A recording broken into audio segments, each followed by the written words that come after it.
tell, then you see the road. I'm out to my soul into the sides whenever the smoke clear out of my face and my picture perfect. Do it. All of that green together, the truth, yeah. Tell you the. Hello and welcome back, fellow anime lovers, to Cypherfics. I am delighted to have you join us once again in the world of fanfiction and fantasy. This is the 6th part of, What If dannyphantom Meets Helltaker? Special note, this fanfic is written and a masterpiece of Phantom Fan 21 on FANFICTIONnet. Do check and support the author too. Now smash the like, share and subscribe button for more. Also press the bell icon so that you never miss such great parts.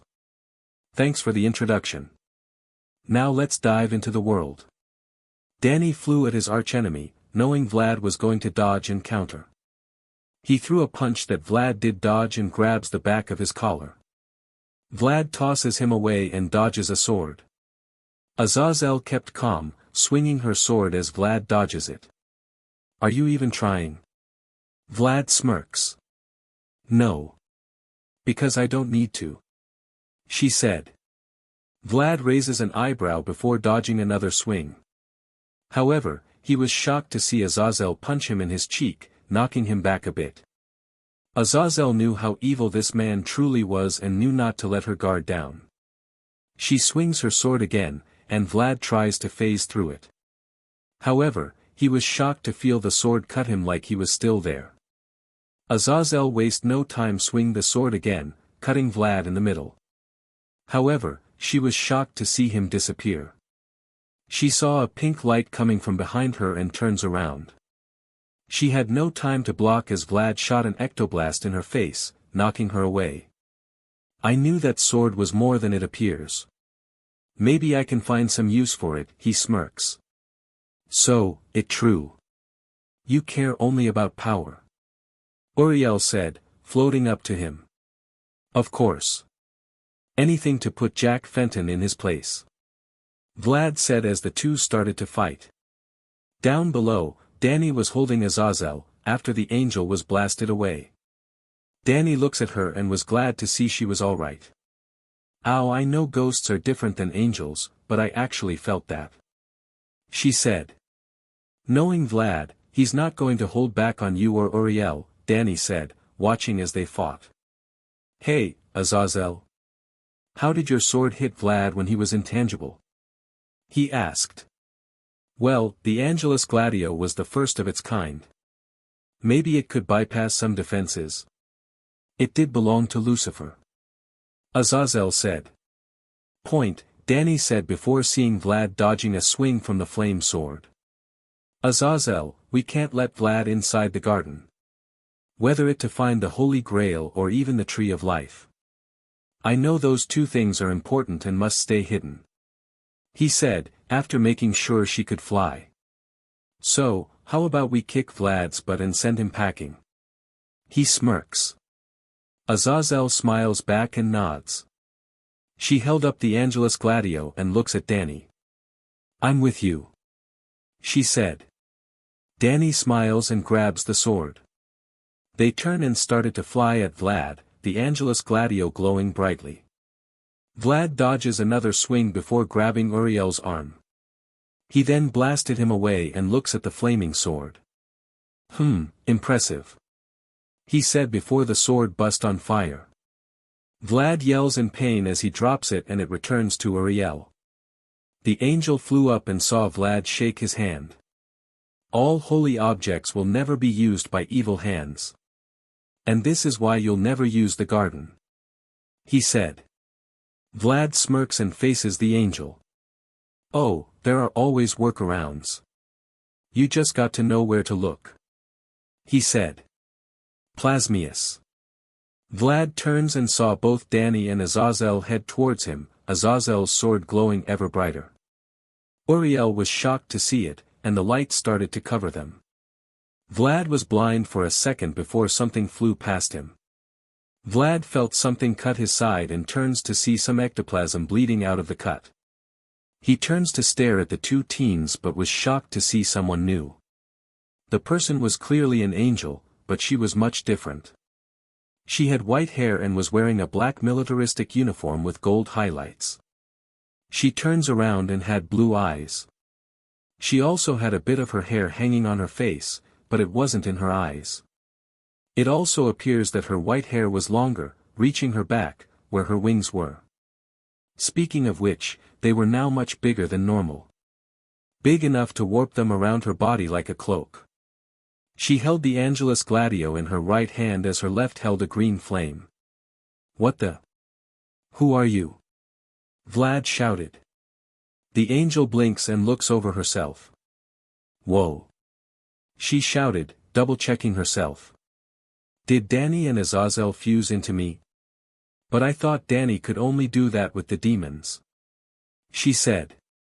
Uriel flew up and notices the angel thinking. Pardon me, sister, but who are you? He asked. I'm sorry, brother. But I carry no name. But I do carry a title. She said. Title? He asked. I'm the wisdom angel. An angel that knows as much as our father does. She said, thinking. Though, I still lost on how Danny and Azazel call me forth. She added before looking at the sword. The Angelus Gladio? I thought father gave this to, she started to ask before feeling Azazel's mind. Oh. That was nice of her. The wisdom angel said before looking at Vlad. Vlad shook his head and smiles. Well, this was something I didn't expect. However, even combining bodies isn't going to stop me. He said and fires an ectoblast. The wisdom angel summons the green flame in her hand again and forms a shield. She used it to block Vlad's shot before swinging the sword, sending a powerful beam back at him. Vlad quickly puts up a barrier to block it, but it broke right through it and sends Vlad straight towards the ground. Both angels watch as a huge hole appears in the ground, shocking them both. Oops. The wisdom angel said. Father always told us to watch our powers. Don't worry, it will be fixed. Uriel said. I guess even a wise angel can mess up from time to time. She said before noticing something. Pardon my language, brother, but he's pissed. She said. I can see. Do you want some help? Uriel said. No, thank you. I will handle him. But be on the lookout. He will try to sneak into the garden. She said. Uriel nods and flew towards the gates. The wisdom angel braces herself as Vlad slams into her. The two went higher into the sky before the wisdom angel was able to knock Vlad off her. Vlad glows and fires another blast at her. The wisdom angel swings the Angelus Gladio, deflecting each blast. However, she could tell something was up. Vlad was attacking wildly, something he rarely does according to Danny's mind. Vlad charges at her, and she dodges with ease. She slashes Vlad's back and saw him disappear. A duplicate. Wise idea, but very easy to see though. She said, looking down at the gates. She saw Uriel turn towards the gates and flew down. Locking up? She asked. Yes, I thought it would be wise. He said. Indeed. The wisdom angel said before jamming her hand in his chest. She pulls out and was holding Vlad. Uriel fell to one knee and shook his head. Overshadowing an angel, nice try. She said. How did you? Vlad asked. I carry both Danny's and Azazel's minds. I know every trick in the book. The wisdom angel said. Vlad tries to break free before try to overshadow her. Idiot. She said, forcing Vlad out of her. Vlad stops himself and was shocked. How did you? He asked. I'm the wisdom angel. There's nothing I don't know. Danny might be a ghost, and Azazel is still learning, but I can sense how much the two care about each other. Some you don't. She said. Vlad glows and got ready to fight. The wisdom angel then spins her sword around and stabs it behind her. She felt some BLD hit her shoulder and looks behind her to see another Vlad. I do mean there is. Nothing I don't know, she said before throwing the duplicate at Vlad. The two combined back into one but had no time to react as the wisdom angel appears in front of him. She made quick slashes, causing Vlad to stare in shock. After the last swing, the wisdom angel held the Angelus Gladio off to the side before placing an open palm near his chest. May the wicked never rest when God is watching, she said, and fires a powerful beam. Vlad couldn't scream as he was sent flying from the area. The wisdom angel places the sword on her and faces Uriel. You should hide the gates, brother. He will return one day, she said. Indeed. Thank you, sister, Uriel said. She nods and turns around. She knew she was going to be around for a while. She flew back towards Amity Park, ready to see an old friend. Amity Park. She stops over the town, surprised at how fast she got there. She shook her head and saw Fenton Works. Knowing that Danny's family is worried, she heads there first. She lands on the ground and wraps her wings around her. She reaches up and knocks. The door opens to show Jazz, looking surprised. What? Who are you? She asked. I'm hurt, Jasmine. Surely you must have noticed something of me. She smirks. Jazz was confused before looking closer. Her eyes widen as she caught who she looks a little like. Danny? She asked. Yes and no. Call your family together. I bring them good news, she said, walking inside. A bit later. The Fentons stare in shock as the wisdom angel told them who she was and why Danny left. Danny's no longer blind? Jazz asked.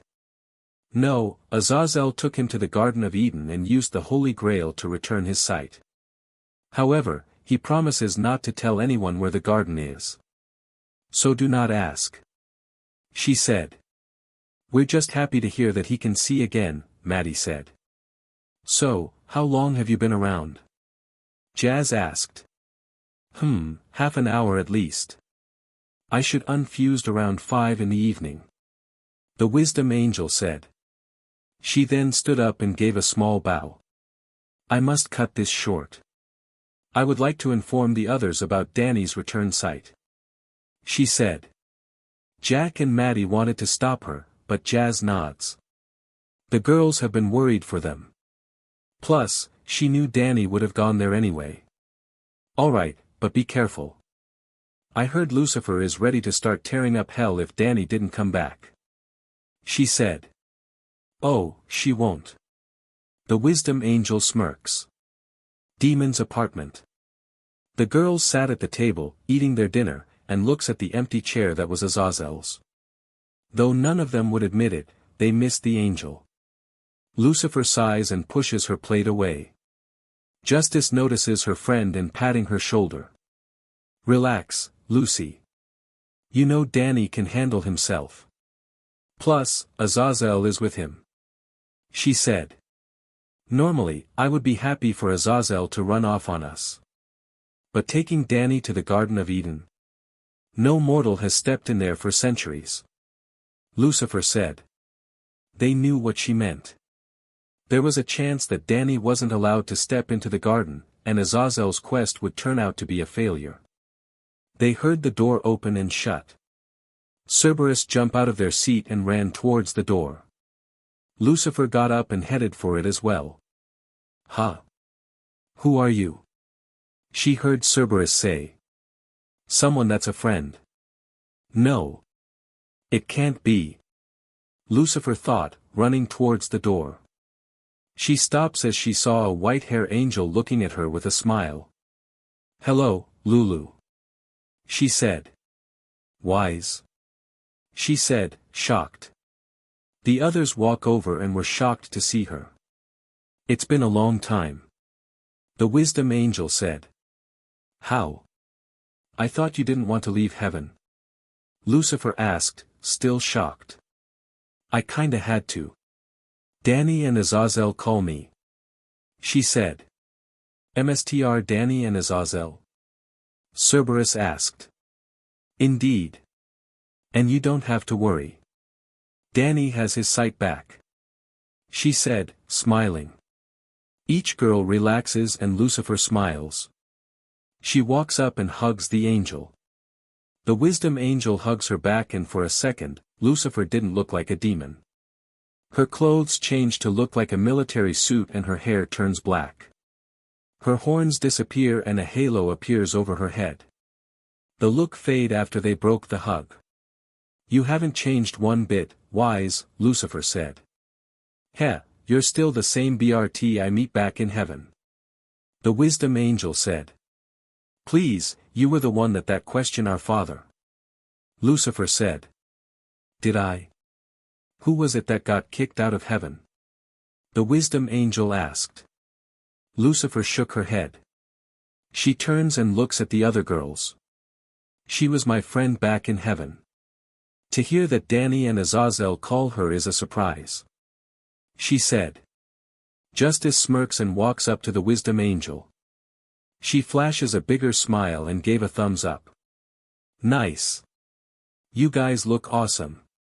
She said. Justice, your sight puns had gotten old. By the way, you might want this back. The wisdom angel said, holding out her red band. Justice felt it and smirks.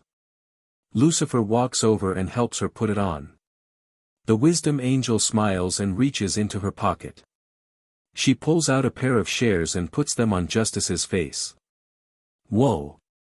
Where did you get these? She asked. Danny brought 2 pairs. He wanted one as a backup just in case something happens towards the first pair. The wisdom angel said. Heh, you're Lucy's friend all right. Justice laughs.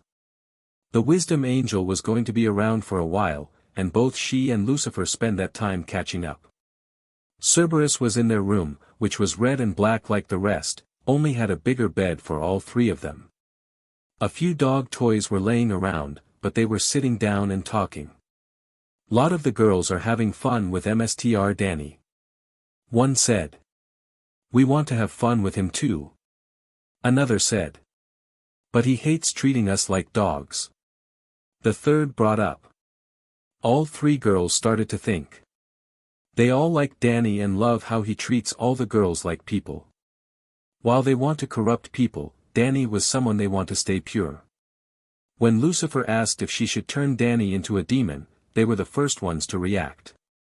They actually threatened Lucifer if she did turn Danny into a demon. Malina, Justice, and Judgement were on their side. Zdrada didn't care, and Azazel wasn't there for that. Modius was too busy daydreaming, and Beelzebub was lost in thought. Wait. What if we take up that form? The first said. The other 2 caught the idea and started to think about it. It's been 500 years since we took up that form. The second said. Will Mr. Danny like it? The third asked. Cerberus stopped talking to herself and started to think. They didn't hate the form, but it wasn't something they use a lot. The last time they took that form was to stop a very dangerous demon that was mad for power and was trying to destroy their part of hell. One of the girls looks up and spoke their thoughts. We should ask Mr. Danny. Tell him about it. She said. Oh. Maybe we should surprise him. The third said, happily. Maybe we can take him somewhere and show him. The second said. Cerberus started to argue with herself before the first one grabs her, sisters, by the ears. We looking silly. We are arguing with myself. She said. So what do we do? The second asked. Tell Mr. Danny about it and go from there. The first said. The other 2 nodded and knew they had to wait for some time. The wisdom angel stated that she was going to be around until 5 in the evening. It was only a little after 4. The next day. Danny walks up to the apartment, ready to spend time with the girls again.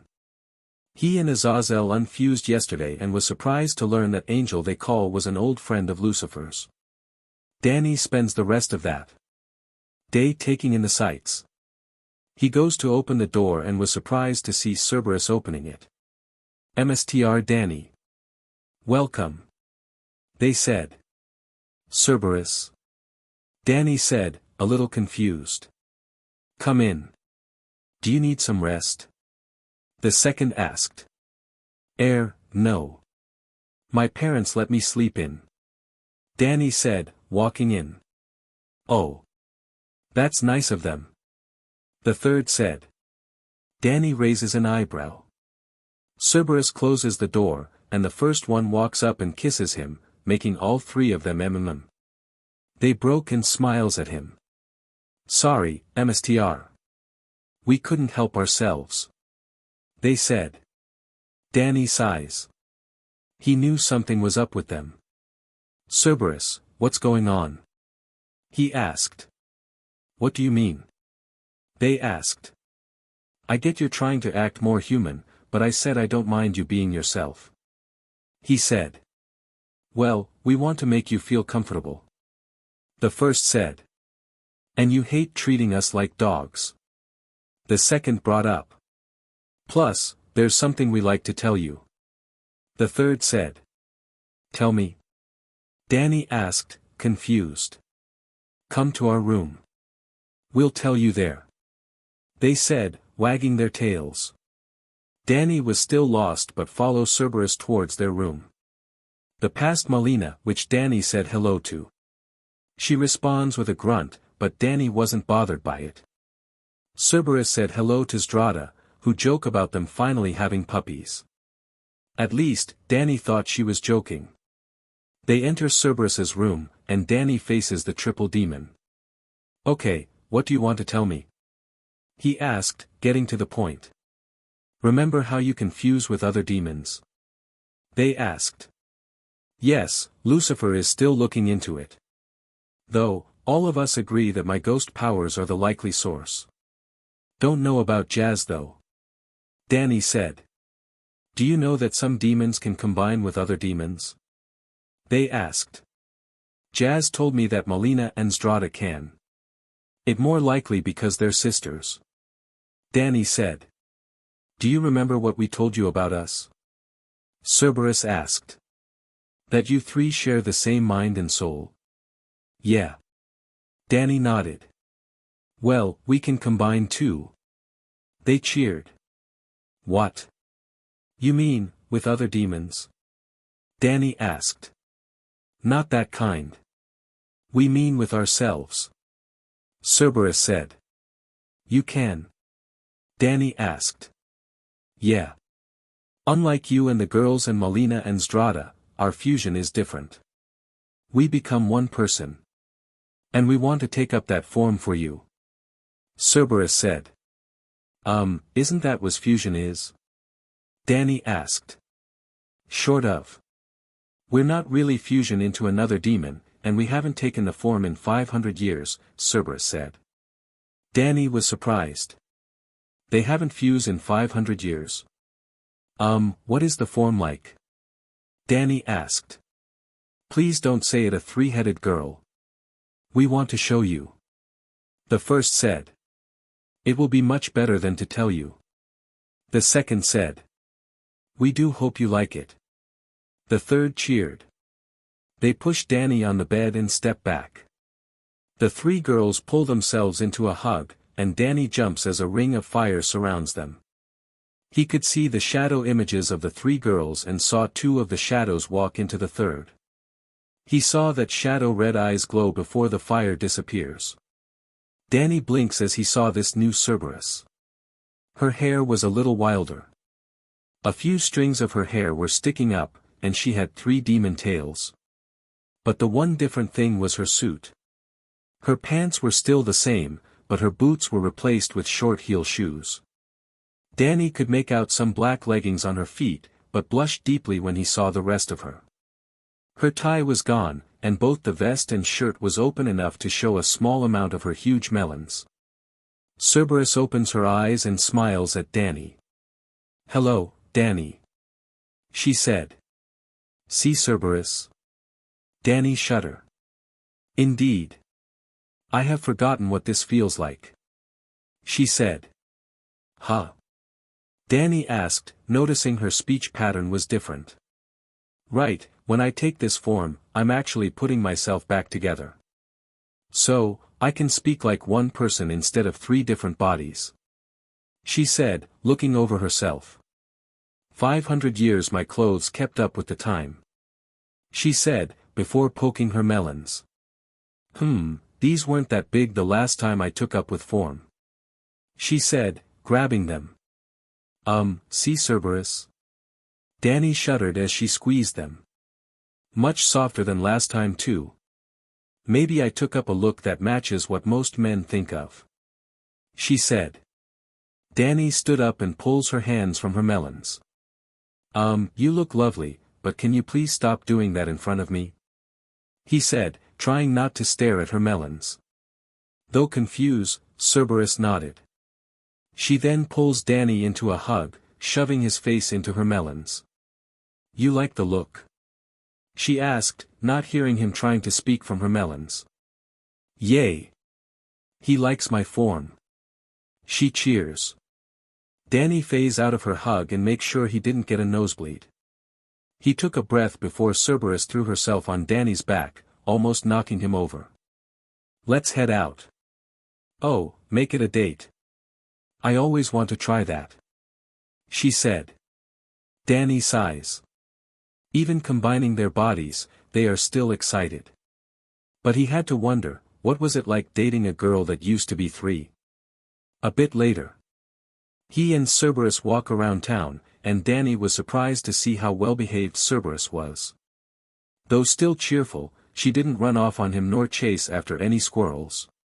While still having dog-like ears and 3 demon tails, she acts almost human. He treated Cerberus to some ice cream and saw her eat it normally. This was a side he never thought he saw. They were walking down the street before Cerberus smelled something. Something that was like a hard liquid but not as much as Malina. She turns and notices a drunken man walking up to her. Cerberus was well aware of what drunk people would do, as Malina has warned her about it. She uses her tails to push the drunk back and then pulls Danny close to her. Sorry, but this cute girl is taken. She said, not seeing Danny's blush. Come on sweetheart, can you just let a real man show you a good time? He asked, reaching for her melons. I got a real man. And you're drunk. I don't have fun with those kinds of men. Cerberus said. The man was started to get pissed off but jumps back as Cerberus let out a bark. He shook his head and walks away, mumbling to himself about a girl barking like a dog. Danny turns to Cerberus that smiles back at him. You're the only guy for me. She said, smiling. Danny blushes again. This form of Cerberus was way different than the one that he sees every day. Later. They both stop at the Nasty Burger and order their food. Danny notices many guys staring at her and sighs. They probably didn't know that this new girl was the same person they sometimes see. They walk over to their seats and sat down. Cerberus grabs her burger and got ready to eat it. Cerberus? You might want to put a napkin on. Danny said. She blinks before her eyes lit up a bit. Right. She said, tucking a napkin in her suit. Danny tries not to blush as he pulls it off. Cerberus looks confused as Danny stood up, and walks around the table. He places it on her lap and walks back to his seat. Cerberus heard a few mumbles about how Danny wasn't man enough for her and how some of them could treat her better. She rolls her eyes and saw Danny eating his burger. She reaches over and touches one of his hands. Hey, Danny. Don't worry. I won't leave you. I like that you're a gentleman. She said. But, you're a demon. I thought they don't like those kinds of people. He said. Doesn't matter. I really like you. Remember when we first met, back when I forget that I didn't have a squeaky toy? She asked. You mean where you send me into a pack of hellhounds? Danny deadpan, seeing her blush. Right, sorry about that, Cerberus said, scratching the back of her head. Danny sighs and smiles. It's fine. I forgive you long ago. He said. Cerberus looks surprised but smiles back. Well, the way you have treated me made me see that not all humans are corruptible. I know you are sad to go to heaven when the time comes, but I do want to spend lots of time with you. She said. I am a little worried I might not. I mean, I have been hanging out with demons. Danny said. Pandemonica said you still are, Cerberus said. Danny sighs. This new form of Cerberus was really different. But he wasn't going to choose. He grabs his cup and holds it up. Thanks, Cerberus. He said. Cerberus held up hers, and they softly hit their cups together. A little bit later. Danny was started to get used to Cerberus's new look. He could feel himself blush less when Cerberus would pull him into a hug. He even held her hand. Cerberus was still like an excited puppy, but she acted human enough to not cause a scene. They were walking down the street towards a clothing shop when Danny was suddenly yanked away from Cerberus. Hey, I've never seen you around. Cerberus rolls her eyes as she saw it was Dash. He must be trying to hit on her again. Yes, you have. She said. What? Dash asked. I might look different, but I am one of the demon girls that Danny brought back from hell. In fact, I'm 3 of them. Cerberus told him. Dash was confused, but Cerberus knew a way to make him remember. I attack you like cute puppies. She said. Dash's eyes widened when he heard that. He backed away, knowing who she was. What? How? He asked. A demon can have many bodies but there's still one demon. She said, getting into Dash's face. You still haven't learned your lesson. I bet another trip to hell will help. Maybe we should go a level higher than before. Cerberus said. Dash paled. He was still recovering from the last time, and they went easy on him. He was about to run before Cerberus grabs him. Where's Danny? She asked. Right here. Danny walks forward, covered in trash. Cerberus growls at Dash, who looks scared. Stay away from him. She said, letting him go. Dash took off and Danny made sure it was clear. He phases the trash off him and looks at Cerberus. I don't smell too bad, do I? Danny asked. A little, Cerberus said, taking a step back. I guess we have to cancel the shopping trip, Danny said. Cerberus nods and notices a nearby hotel. She ignores the smell and grabs Danny's arm. She brought him in and asked if they could use a room. The person nodded and gave them a key. Cerberus thanks him and leads Danny towards the room. Cerberus, why did you bring me here? Danny asked. Well, due to being part dog, I can't stand that stink. This was the closest place I could find. She said. Danny sighs. He was thinking about flying home and shower there, but he guessed it's better than nothing. Alright, I shouldn't be too long. Can you wait out here? Danny asked. Actually, Cerberus said, a little nervous. Cerberus, don't tell me, Danny said, catching what she was trying to say. Just this once. Please. She said, begging. Danny notices that she was using the puppy dog pout, and she looks so goddamn cute. Fine, you can join me. I hate when you do that. He said. Yay. And don't worry, no puppies this time. She said, pulling him into a hug. Danny sighs and wonders how badly Cerberus wanted this. 2 rings of fire appear in the middle of town as 2 demons stood up. The female was wearing a business suit, but all black. She had high heels on and a bit of makeup. Her horns were black and reach her ears. The male demon was wearing a full black shirt with the words "Hell fires at you." He had black jeans with a chain hanging from his pants.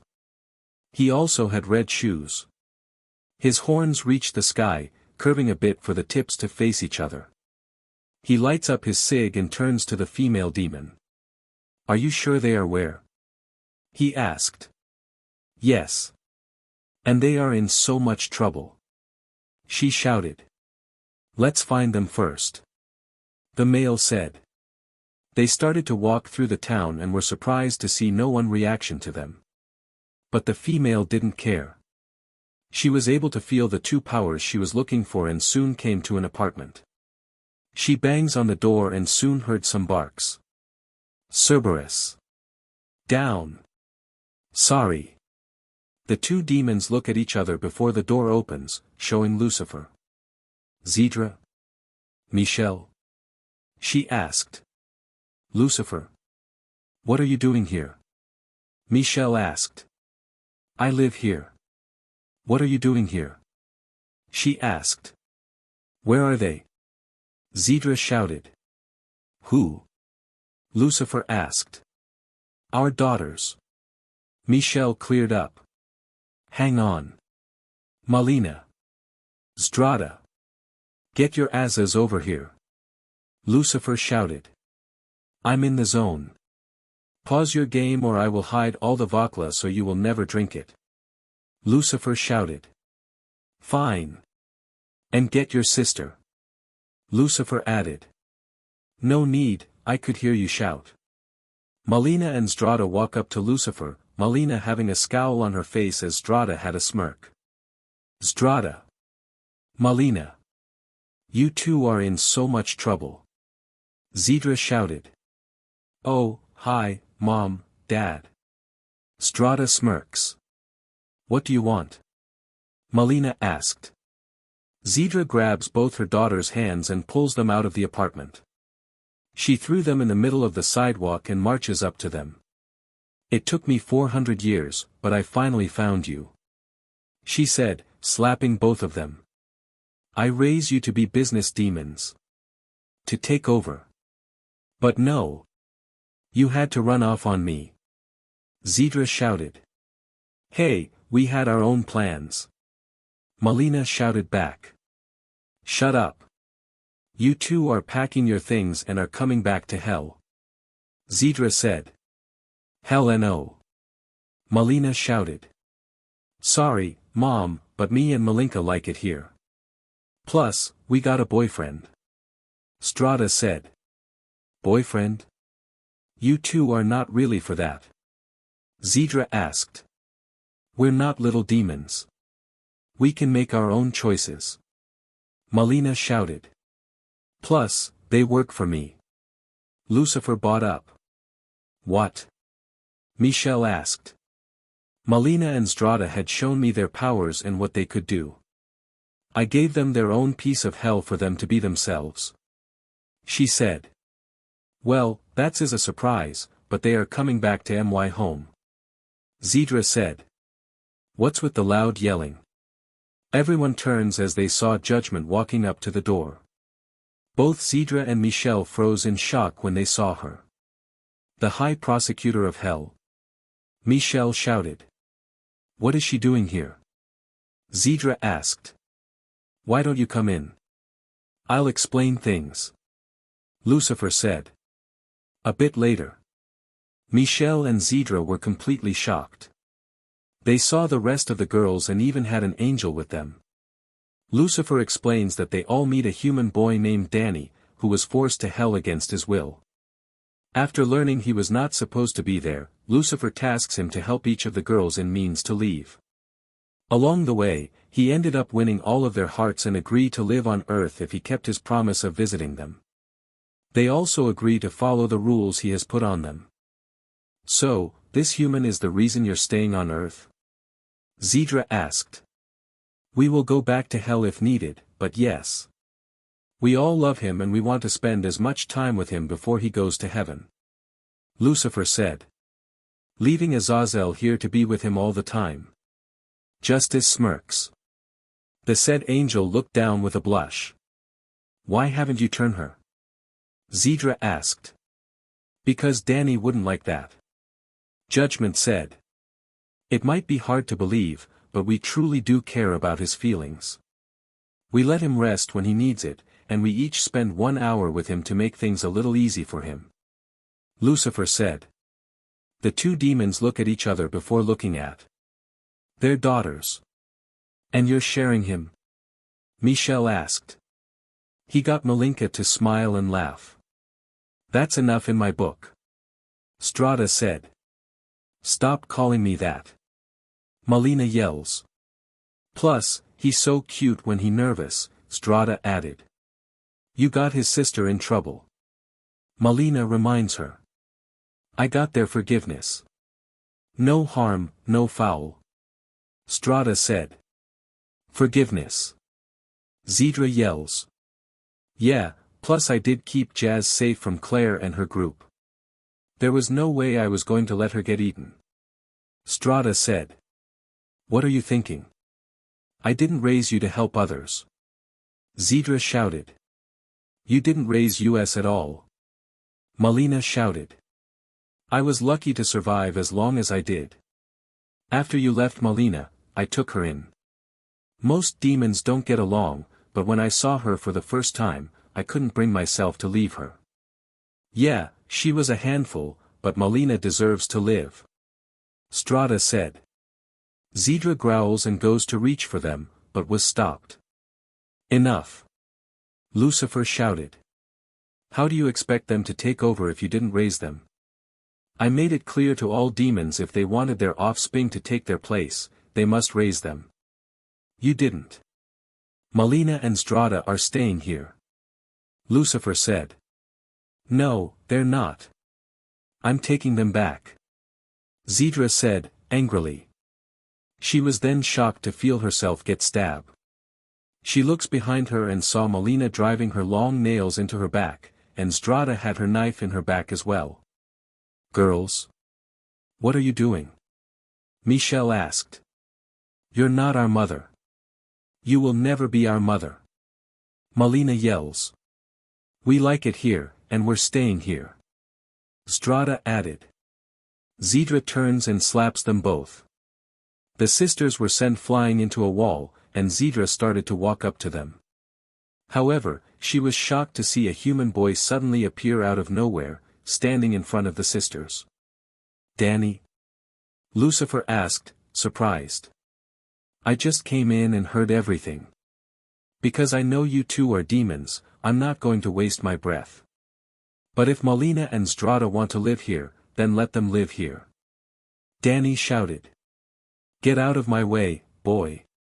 Zedra shouted. Make me. Danny said, getting ready to fight. Really? You would fight a demoness? She asked. Yeah. I fought a few demons before. Danny said. Fine, I guess I just rip out your heart. Zedra said, rushing at Danny. However, Malina shot up and grabs Danny's shoulder. She pushes him out of the way and threw a punch. Zedra was caught by surprise and was knocked into Michelle. Zedra sat up and growls. She rushes back to Malina but was stopped by Strada. Sorry, MOM, but you're not hurting him. She said before head-butting her. Zedra took steps back, holding her broken nose. Don't just stand there. Do something. She shouted at Michelle. He took a large puff and blew out smoke that covers the whole room. Danny and Azazel cough due to not be able to stand the smoke, but the rest of the girls relax. Strada smirks and waited. She then turns, and threw a kick, catching her father by surprise. He was sent crashing into the wall as the smoke cleared. Nice try, but I used the smoke screen a lot in my time. I know every trick in the book. She said. Strada. Behind you. Danny shouted. She looks behind her and saw her mother getting to stab her with her long nails. Before she could, Malina got in front of her and used an uppercut on her chin. Zedra was sent flying back and crashed on the ground. The sisters stood next to each other as they stare at their parents. We can make our own choices, Malina said. Yep. And we are happy here. Strada added. Happy? Zedra shouted and rushed at them again. Before she could reach them, a white chain wraps around her, stopping her in her tracks. Zedra looks behind her and saw Judgement holding her back with her chain. Enough. There will be no more fighting, she said. Agreed. Your daughters have agreed to stay here. And as the CEO and Queen of Hell, I say your daughters are free to live where they want. Lucifer said. And we want to stay here, the sisters said. And that's it.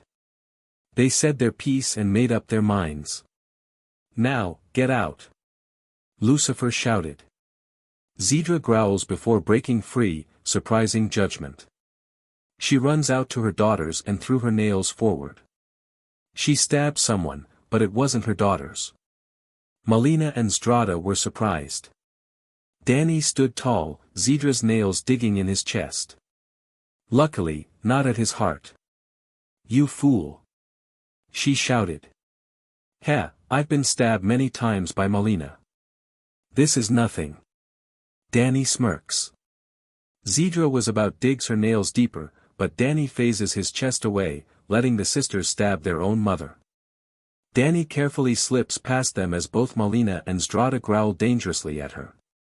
We believe Lucifer told you to leave, Malina said. You're lucky that Danny is half human, Zdrada added. What? Zedra added. The sisters grabbed their mother and started to drag her out of the girls' apartment. Justice and Judgement lead their father out as well. Once at the door, Malin opens it and, she and Zdrada threw her out. Michelle calmly walks out. And stay out, they shouted, shutting the door.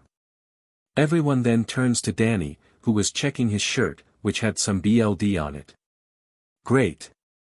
I didn't bring a spare, Danny said, turning to Modius. Please don't try anything, he said. Hey, Malinka. Why don't you give him your shirt? Zdrada smirks. Shut up, Malina shouted before taking off her vest. Here, she said, blushing. Danny sighs and pulls off his shirt. The hole already healing. Thanks, Danny said, putting it on. Lucifer watches her pancake, ready to flip it. This time, she was going to do it right. She tosses it into the air, and it flips. It started to fall before somehow turns and hits her face. Gah! She screams, ripping the pancake apart. I'm not even using my powers. Why does that keep happening? She shouted. Lucifer took a breath and started making another pancake. She decides that she had enough of flipping the pancake out of the pan and do it the old-fashioned way. As she waited, she thought about Danny. A few weeks away, Justice's ex-boyfriend escapes from hell and tries to take Danny's sight. Luckily, Azrael was able to get his sight back, and Mitch pays the price. Lucifer looks down as she thought about the look of his eyes. She recalls seeing the pictures of Danny in both of his forms. His ghost form shows he was a fighter, ready to take down anyone that stood in his way. His human form shown a more kindred side. She almost mistook him for an angel at first. But hearing his feats and finally meeting him in person, Lucifer just fell in love with him. She didn't know why. Danny was the opposite of what she was. He was good, kind, and heroic. Everything she was not. She flips the pancake as she thought back to their first date in hell. Everything went smoothly. They both talk about their lives and what they plan for the future.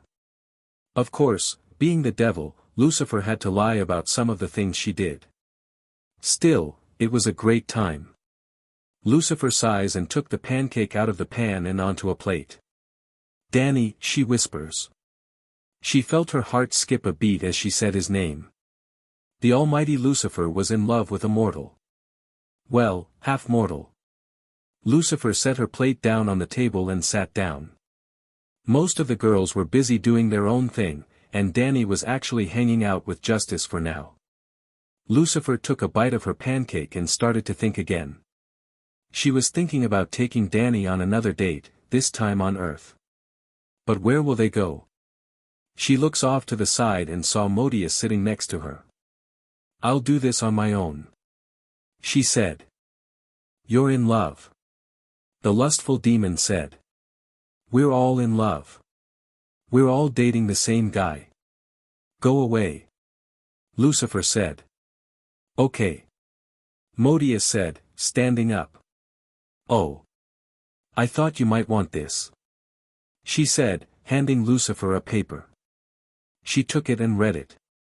There was a new restaurant opening in town, and it was made by none other than Vlad Masters. Lucifer had no doubt he was trying to take his mind off the Garden of Eden after Danny and Azazel stops him. Plus, it does look really nice. And knowing how evil the man was, it would be fun messing up his plans. Well, that takes care of that. Time to ask my boyfriend out, she said, setting the paper down. A bit later. A new restaurant? Danny asked, surprised. Yep, made by Vlad himself. Sounds like a perfect place to have some fun, Lucifer said. It's probably another lame attempt to get my mom, Danny said. But a good chance to mess up whatever plan he has in store, Lucifer pointed out. Danny had to think about that.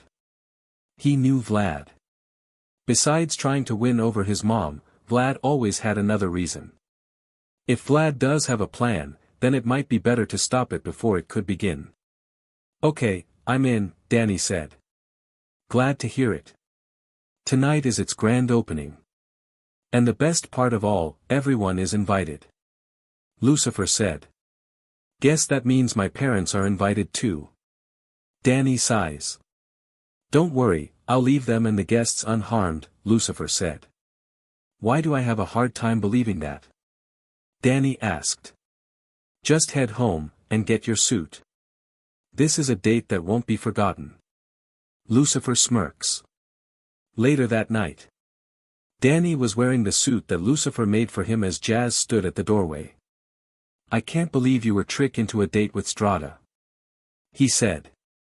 She really knows how to push my buttons. Jazz groans. I warned you, Jazz, Danny said. I know, Jazz said, putting her hands on her face. To get Strada to stop teasing her about liking their kiss, Jazz dares Strada to a date to see if she really does like it. However, Jazz unknowing agrees to do whatever Strada wants and she seals the deal with a bet. If she didn't like it, then Strada would drop the whole lesbian thing. If she did, then Jazz would have to dress up like a punk for the whole month. Can you talk to her? Jazz asked. Strada is harder to convince than Lucifer. Trust me, I have tried. And Malina won't be any help. She's going to be in hell for the rest of the night, Danny said. Jazz groans again. Unlike Danny, she wasn't heading towards a restaurant. Strada was taking Jazz somewhere she knows they can both enjoy. Jazz had her doubts, but she couldn't back out. Danny heard his phone ring and saw it had a text from Lucifer. She was at the door and was waiting for him. Lucifer's here, he said. Good luck, Jazz said. Later. Danny and Lucifer both walk towards the new restaurant and enters it. They were surprised to find themselves in the MVP area. It was filled with rich people that didn't even look at them. The two were led towards their seats and sat down. The waiter started to pour their drinks, but Lucifer stops him. Underage. Just my glass, she said. Can I get a soda, instead? Danny asked. What kind? The waiter asked. Root beer, Danny said. The waiter nods and soon left. Danny turns to Lucifer and spoke his thoughts. I think Vlad knows we were coming, he said. And to give us a special treatment is saying I'm hiding something, Lucifer added. I thought you liked those kinds of things, Danny asked. I do. When it in hell, Lucifer said. Sure, Danny said, rolling his eyes. Lucifer swirls her glass and smells the wine. She took a sip and hums.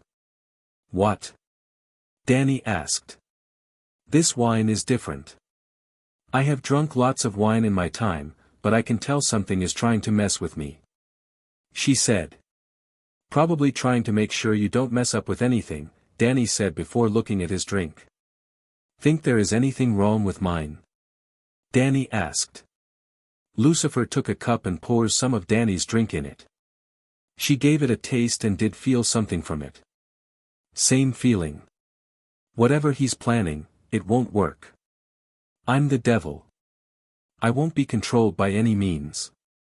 She said. Danny looked around.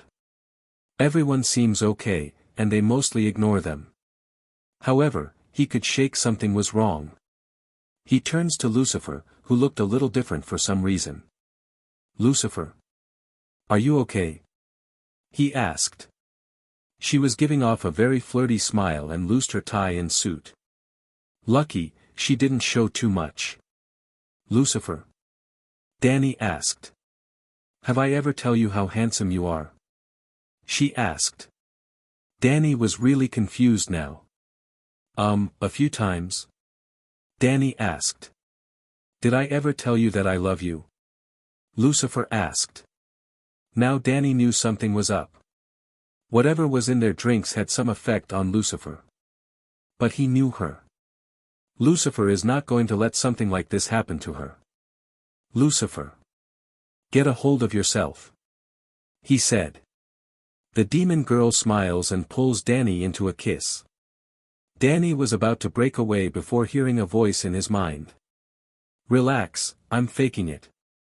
Vlad is watching, and we need to play along. Just follow my lead. Danny was confused but soon kissed back. They broke the kiss and sat back. Danny remembered her words, and grabbed his drink. He fakes a sip and gave Lucifer a smirk. Sorry about earlier. I was a little worried about you. He said.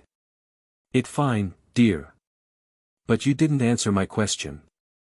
Lucifer said. To be honest. I think that's the first time you ever said that. Danny answers. Then I'll say it again. I love you. Lucifer said. I love you too, Danny said. Both of them knew Vlad was watching, and he must be a little upset that it wasn't him and Maddie doing this. Their food came, and they started to eat. Vlad smirks as he saw them eat the food without question. His plan was coming together. Danny looks at Lucifer and saw she had some sauce near her lips. Hey, Lucy. You got some sauce on you. He said, grabbing a napkin and wipes it off. Thank you. Lucifer smiles. They kept eating and soon finished their plates. Dessert came, and it was 2 cups of ice cream sundae. They were set down, and both of them took a bite. Vlad kept watching, waiting for them to say the words. Once they finished the sundae, they both sat back and stares at each other. Lovely. This restaurant is the best, Danny said. A perfect place for a date, Lucifer added. Vlad was started to get a little annoyed. He saw them drink the drinks. Why are they avoiding the words? Danny? Can I tell you a secret? Lucifer asked. Yeah. Danny smiles. Vlad masters. Vlad smirks. She was going to say it. Is. Vlad was about to jump for joy. A Fruit Loop. Wait, what? Lucifer snaps her fingers, and 2 skeletons appear and grab the invisible ghost. Everyone looks shocked before Vlad reappears and was thrown at Lucifer's feet. Lucifer turns away and pours the wine on his head. Did you really think you would control me? I'm the queen and CEO of hell. No one controls me. She said. Nice tried, Vlad. But you can't outsmart the devil. Danny added. Vlad growls. How did you know? He asked. I'm the devil. I knew there was something wrong with our drinks. Not to mention giving me and Danny the special treatment. It was a dead giveaway. She smirks before leading down. But you help make this date go smoothly. For that, I won't hurt you. She added.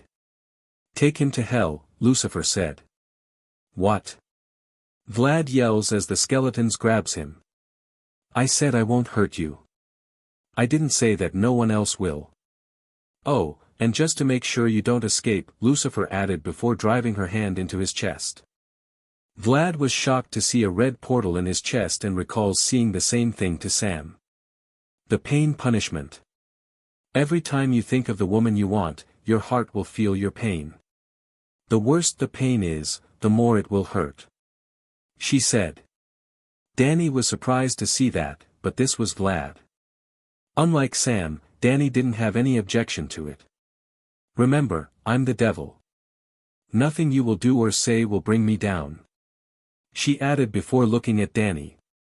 With your permission, can me and others put him under hell's punishment? She asked. Maybe later, Danny said, still unsure of that one. Lucifer nods and had her minions take Vlad away. She then snaps her fingers again and places some bills on the table. It was a good meal.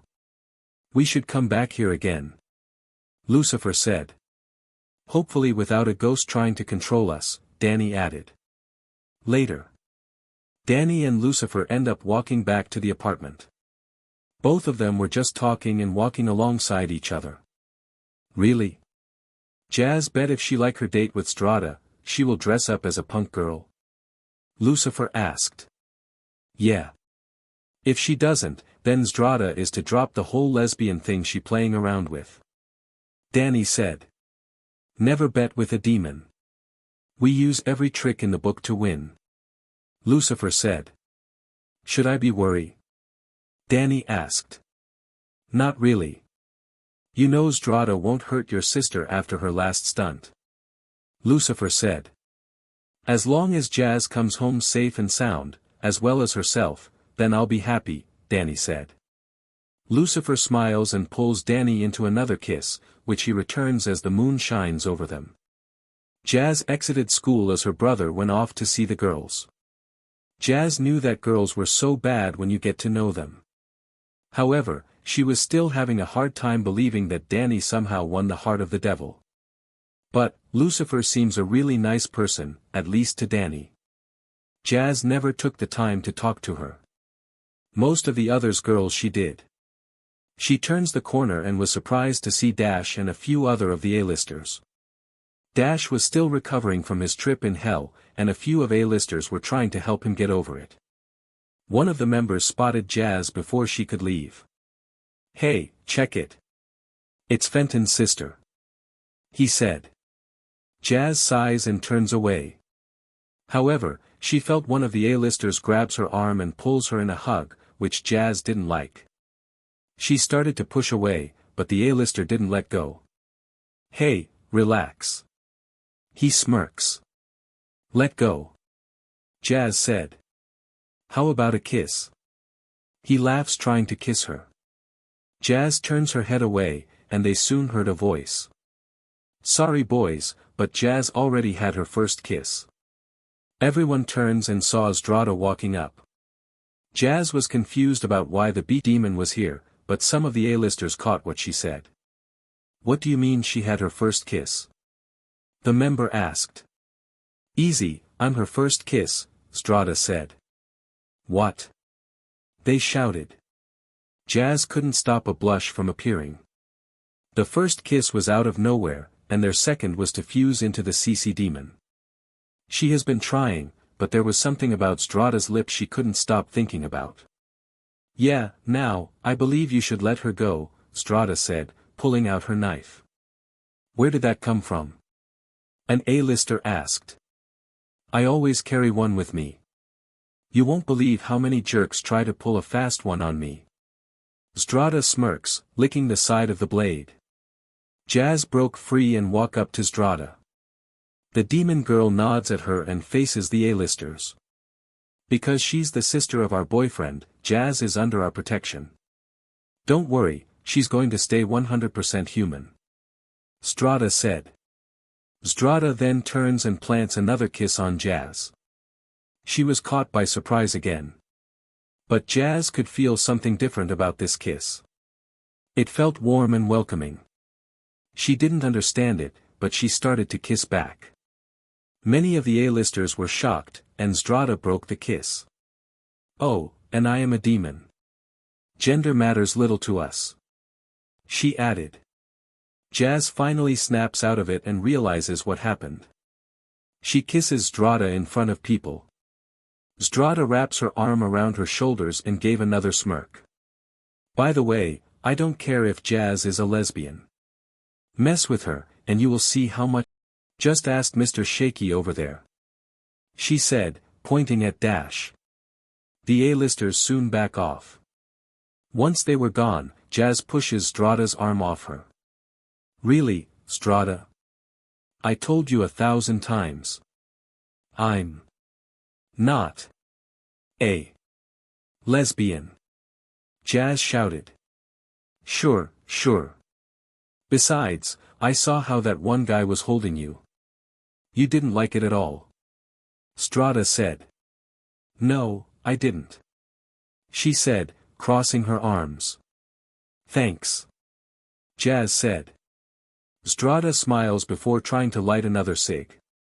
"Can you just get a lighter?" Jazz asked. "Nope," Zdrada said, snapping her fingers. Jazz sighs and was about to head home before asking a question that was on her mind. "Hey, Zdrada, what are you doing here anyway?" she asked. "Oh, just taking in the sights and visiting my favorite nerd, who, by the way, is an amazing kisser," Zdrada said.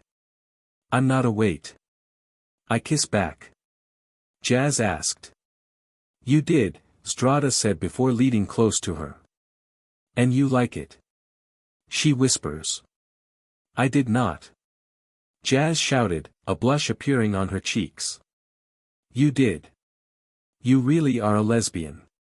Zdrada laughs. Jazz glows before slapping Zdrada. Zdrada was surprised for a second but went back to smirking. "Nice," she said. Jazz groans and turns away from Zdrada. However, she was shocked as Zdrada threw herself on her back and laid her head on her shoulder. "By the way, are you up for a little fun?" she asked. Jazz sighs. She didn't mind Zdrada all that much. They were both older sisters and were protective of their younger siblings. Through, Zdrada doesn't really show it. "Zdrada, I have an important test coming up." "It's very important," Jazz said. "Oh, relax. Your test can wait. Besides, I want another kiss," Zdrada said. Jazz nearly screams and pulls herself away from her. "Zdrada, enough. I thought you liked my brother," Jazz said. "I do, but you're just as fun," Zdrada said. Jazz shook her head. When she looks up again, Zdrada was in her face, smirking. "While your brother is handsome, I have to admit you do look pretty yourself," she said. Jazz couldn't stop another blush from appearing. However, Zdrada backs away and shrugs. "Too bad. I was hoping for a nice time," she said. "Now, hold on," Jazz said, stopping her. Zdrada turns back and raises an eyebrow. "Okay, here's the deal. I'll hang out with you, under one condition. If I don't like it, you are to drop this whole lesbian thing with me," Jazz said. "And if you do?" Zdrada asked. "I'll do whatever you want for the whole month," Jazz said. "Deal," Zdrada said, and the two girls shook on it. "Can't wait for our date then," Zdrada said. "Date?" Jazz asked. "Yeah, and for my part. I want you to dress up as a punk for the month," she said. Jazz just stood there. What did she get herself into? Later that night, Jazz watches as her brother and Lucifer heading out for their date in size. She still couldn't believe she agrees to a date with Zdrada. She got a text from her earlier saying that she doesn't need to dress up because the place they're going to was something they'll both like. Jazz waited for Zdrada as she thought about what Zdrada said earlier that day. Zdrada didn't care if Jazz was a lesbian. Though she was not, Jazz couldn't get over the kiss. Was she falling for a demon girl? Won't that be cheating on her brother? Jazz was well aware of some girls falling in love with other girls. However, Zdrada had said herself that she wasn't a lesbian either. Which really confused her. Why was Zdrada acting like one? And why her? It wasn't because she was Danny's sister. She was snapped out of her thoughts by a knock on the door. She opens it and saw Zdrada. "Hey there, girlfriend," she said. Jazz sighs and steps outside. "Where are we going?" she asked, shutting the door. "A place I know you will like," Zdrada said. Jazz sighs again. That wasn't the answer she wanted. Still, as long as Zdrada picked someplace she could handle, then she might as well go. "Alright, but keep your hands and lips to yourself," Jazz said. "Sure." Zdrada smiles. Later. Jazz follows Zdrada until they reach a new building. "Zdrada?" Jazz asked. "Yes." She answers. "This better not be a bar," Jazz said. "Hey, that's Malinka thing," Zdrada said, walking in. Jazz sighs and follows her. Sure enough, it wasn't a bar. But there were some tables and some pool tables as well. "Hey, Z." Zdrada walks up and smiles at the owner. "Hey, Diane. How it's going?" Zdrada asked. "Fine. Glad you came back," the owner said. Zdrada smiles, and Jazz was a bit shocked. She couldn't help but feel she has seen this before. Zdrada turns and pulls Jazz towards a seat. "Diane, this Jazz. The girl I told you about," she said. "Welcome to Drinks and Pool. Name's Diane."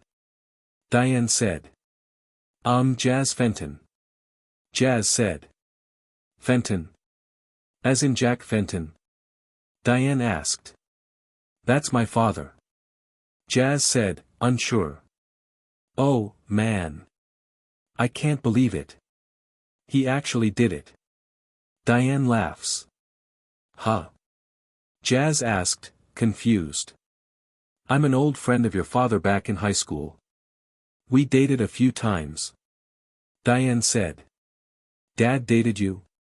Jazz asked. "Don't worry. This was before he met your mother. And we never went beyond dating." Diane said. "See? I told you you would like this place." Zdrada smiles. "I never heard Dad mention you." Jazz asked. "Huh, not surprised. That man forgets things faster than sloth moving.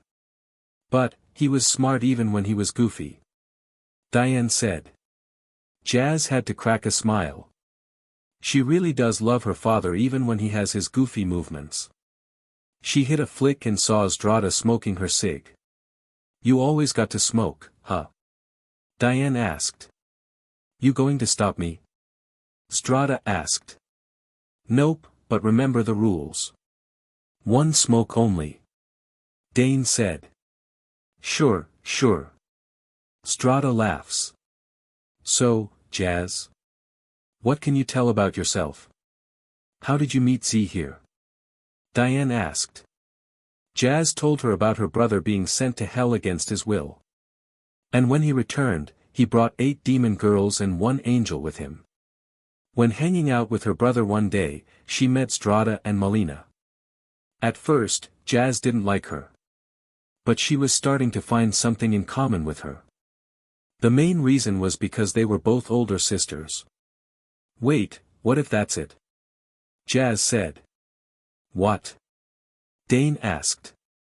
"Zdrada, what if us being an older sister is the reason we confuse?" Jazz asked. Zdrada had to think about that. "That does sound like a possibility," she said. "What are you two talking about?" Diane asked. Remember how I told you that me and Malina could fuse into a single demon? Well, it turns out I can fuse with Jazz here into a completely different demon. The CC demon. Strada said. Really? I didn't think you could do that. Diane said. Me either, until I saved Jazz from Claire, Strada said. Jazz didn't forget about her. To think that there were demons that ate humans. All she wanted to be was a psychologist. It also causes Strada to be kicked out of her club. However, it seems Strada found a new place for her. And just like everyone else in town, no one seems to care that Strada was a demon. So, what brings you two here? Diane asked. A date, Strada said. A what? Dane asked. Ugh, I agreed to a date with Strada, even though we are not lesbians. If this date doesn't go so well, Strada is to drop this whole lesbian thing with me. Jazz said. If it does, she has to dress up like a punk for a whole month, Strada added. Really? How is it so far? Diane asked. It just started. Jazz said. Well, there's a pool table over there. Maybe you girls can play a few rounds. Diane said. Sounds good. Come on, Jazz, let's see if that nerd part of you can play pool. Strada said, grabbing her arm. 1 hour later. Turns out Jazz knew how. And she was playing a good game against Strada. Jazz knocked the white ball into an 8-ball and a 2-ball, knocking them into 2 different corners. Strada smirks, impressed by how she is playing. Well, I see you read up on it. She laughs. Partly. I was mostly studying, but I do try to find other things to do. That's why I'm not a nerd. Jazz told her.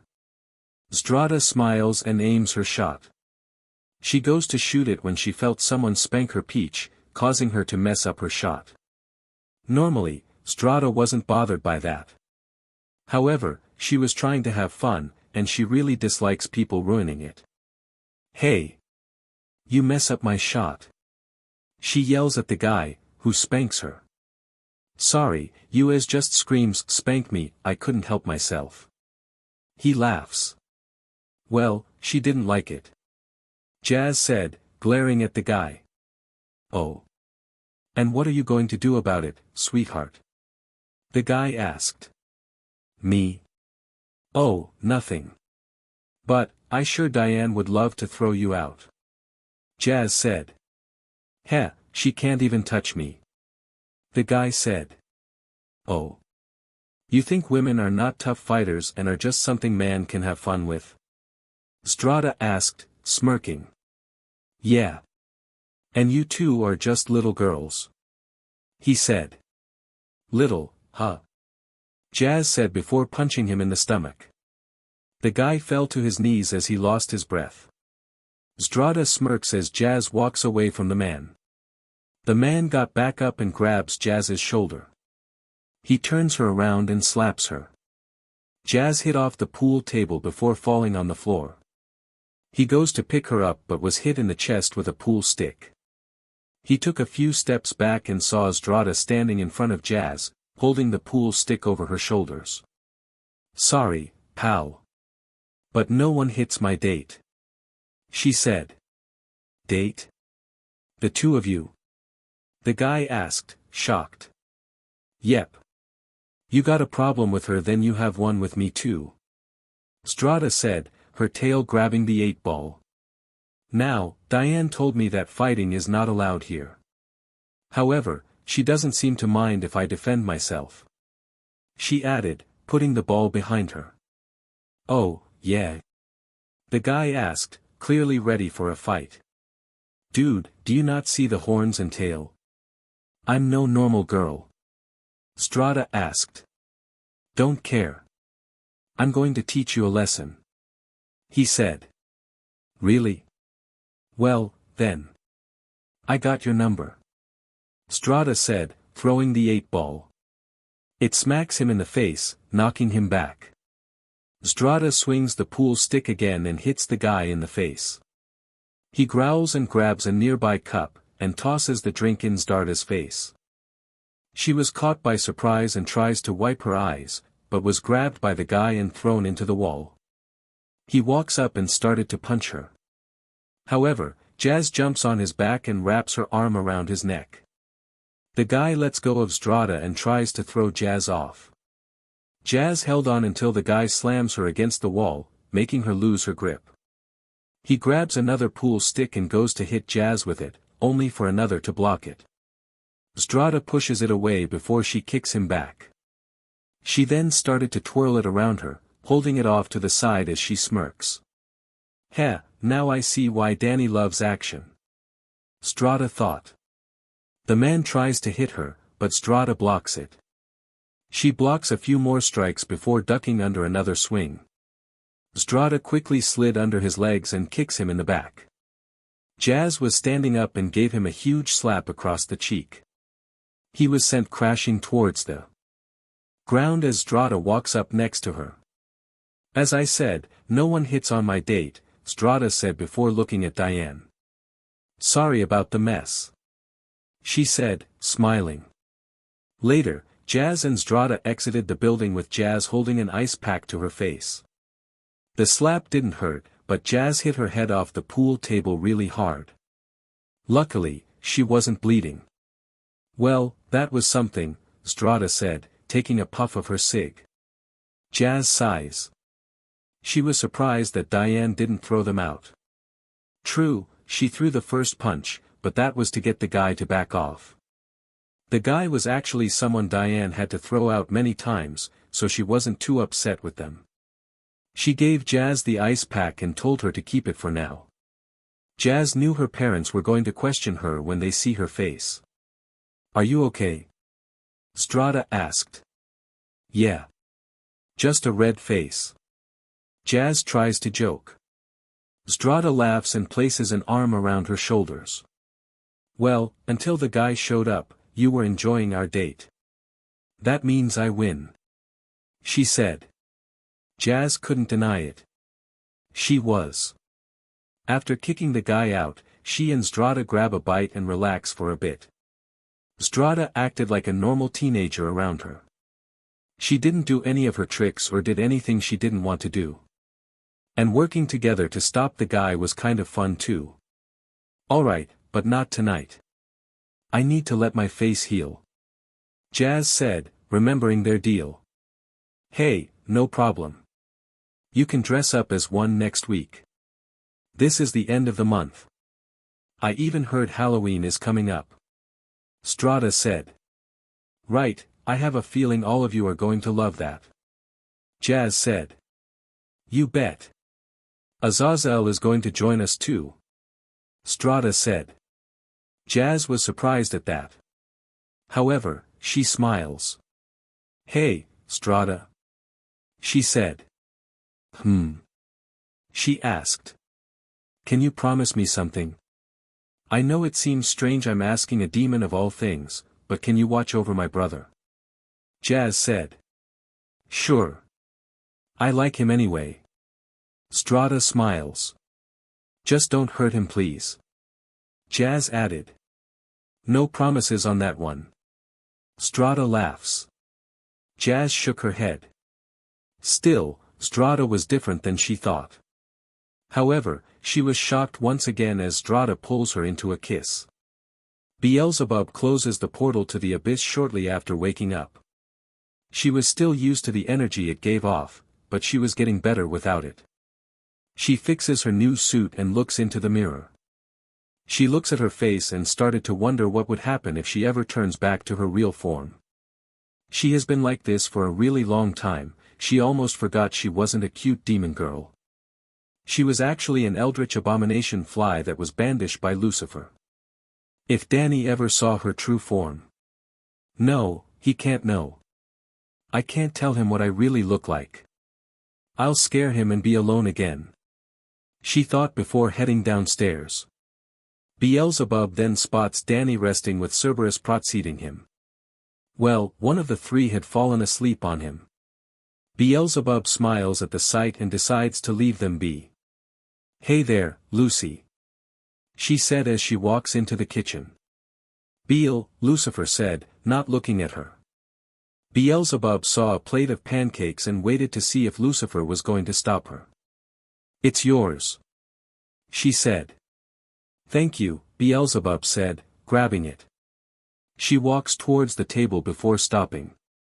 Lucifer, the CEO of Hell, turns to her.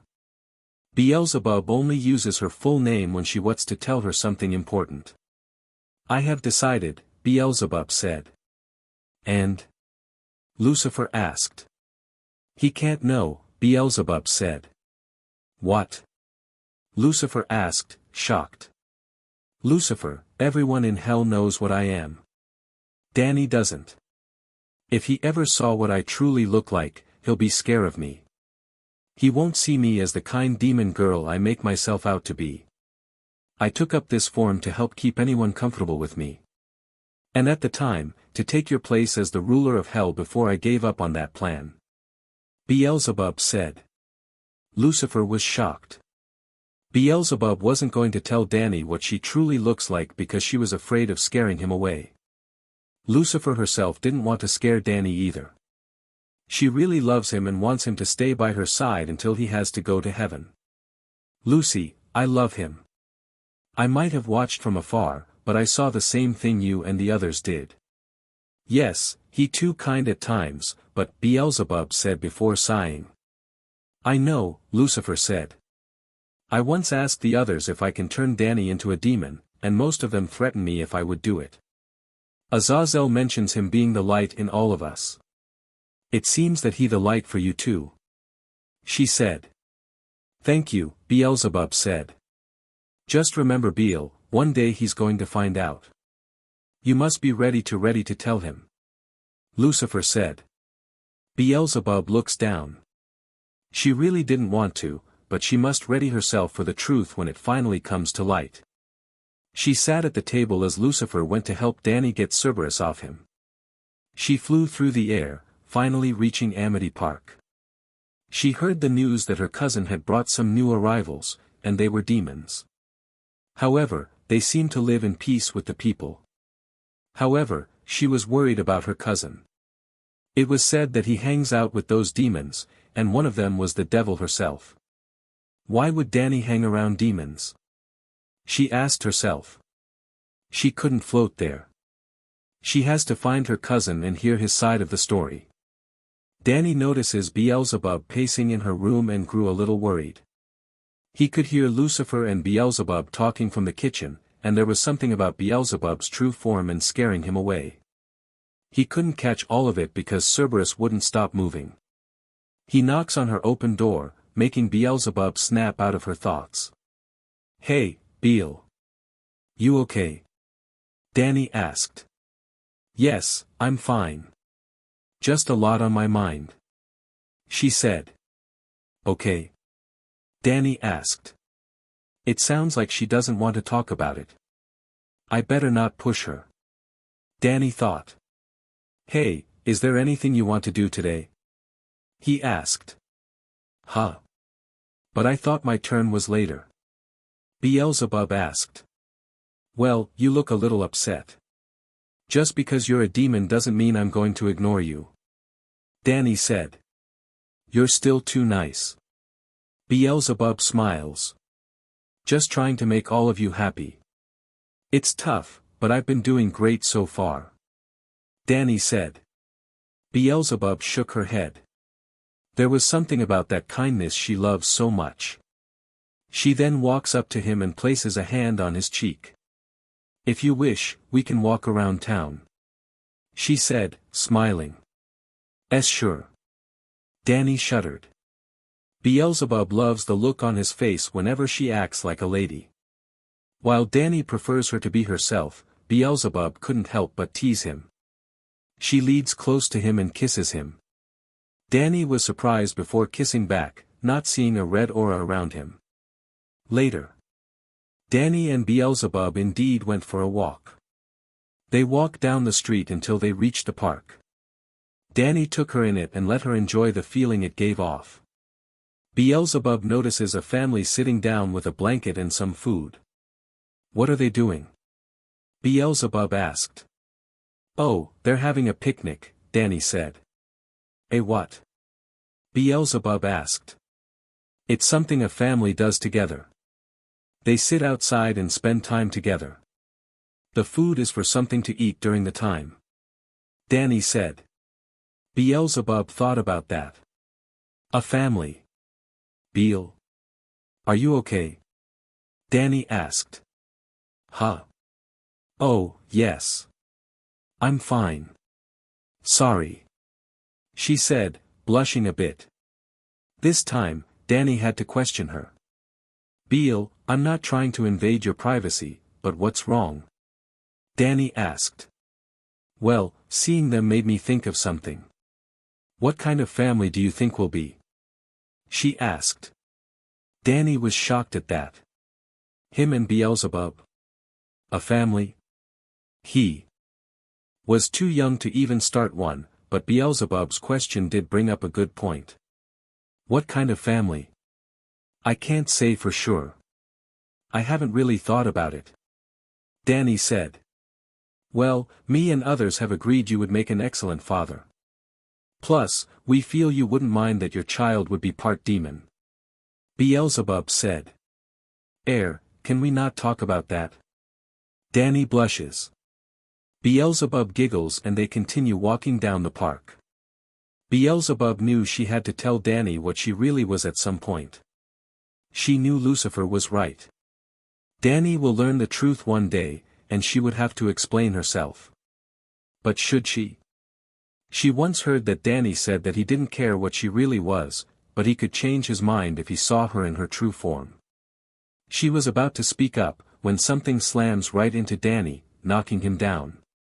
She turns and was surprised to see a girl that looks just like him in his ghost form. Danny. Danny looks down, and was surprised as well. Danny?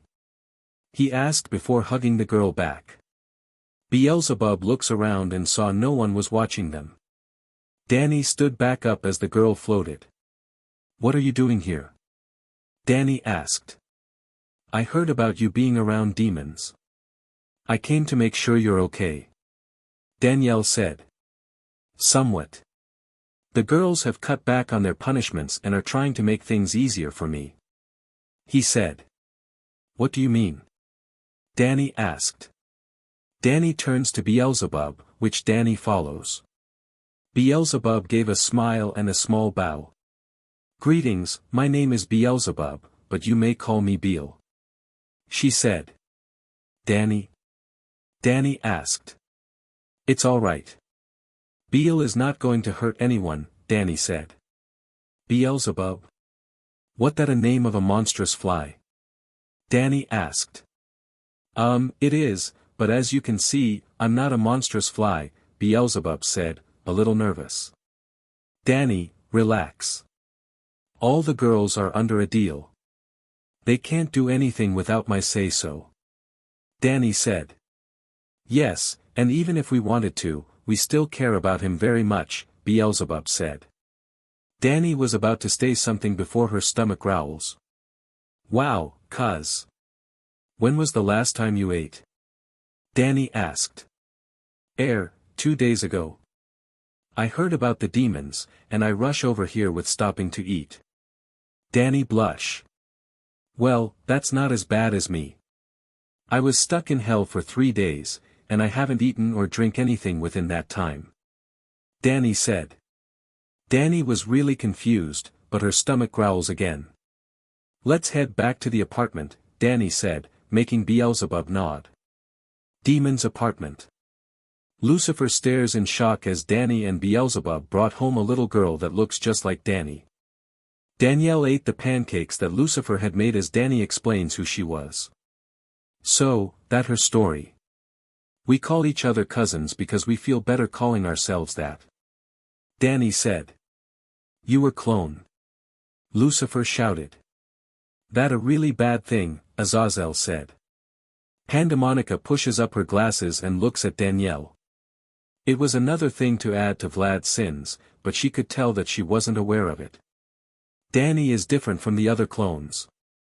She able to think for herself, and she came back to me when she was highly unstable. I wasn't going to let her melt into a puddle of green goop. Danny said. Heh, mighty nice of you, Strata said. Grr, I want to slash that mortal's throat out. Malina grows. Malina, calm down. Judgement said. Modius leads closer to Danny, who was started to feel a little creep out by her heart-shaped eyes. Lewd, she whispers. Modius, Danny groans. Justice also leads close, rubbing her chin before rubbing her head. Well, I like her. She said.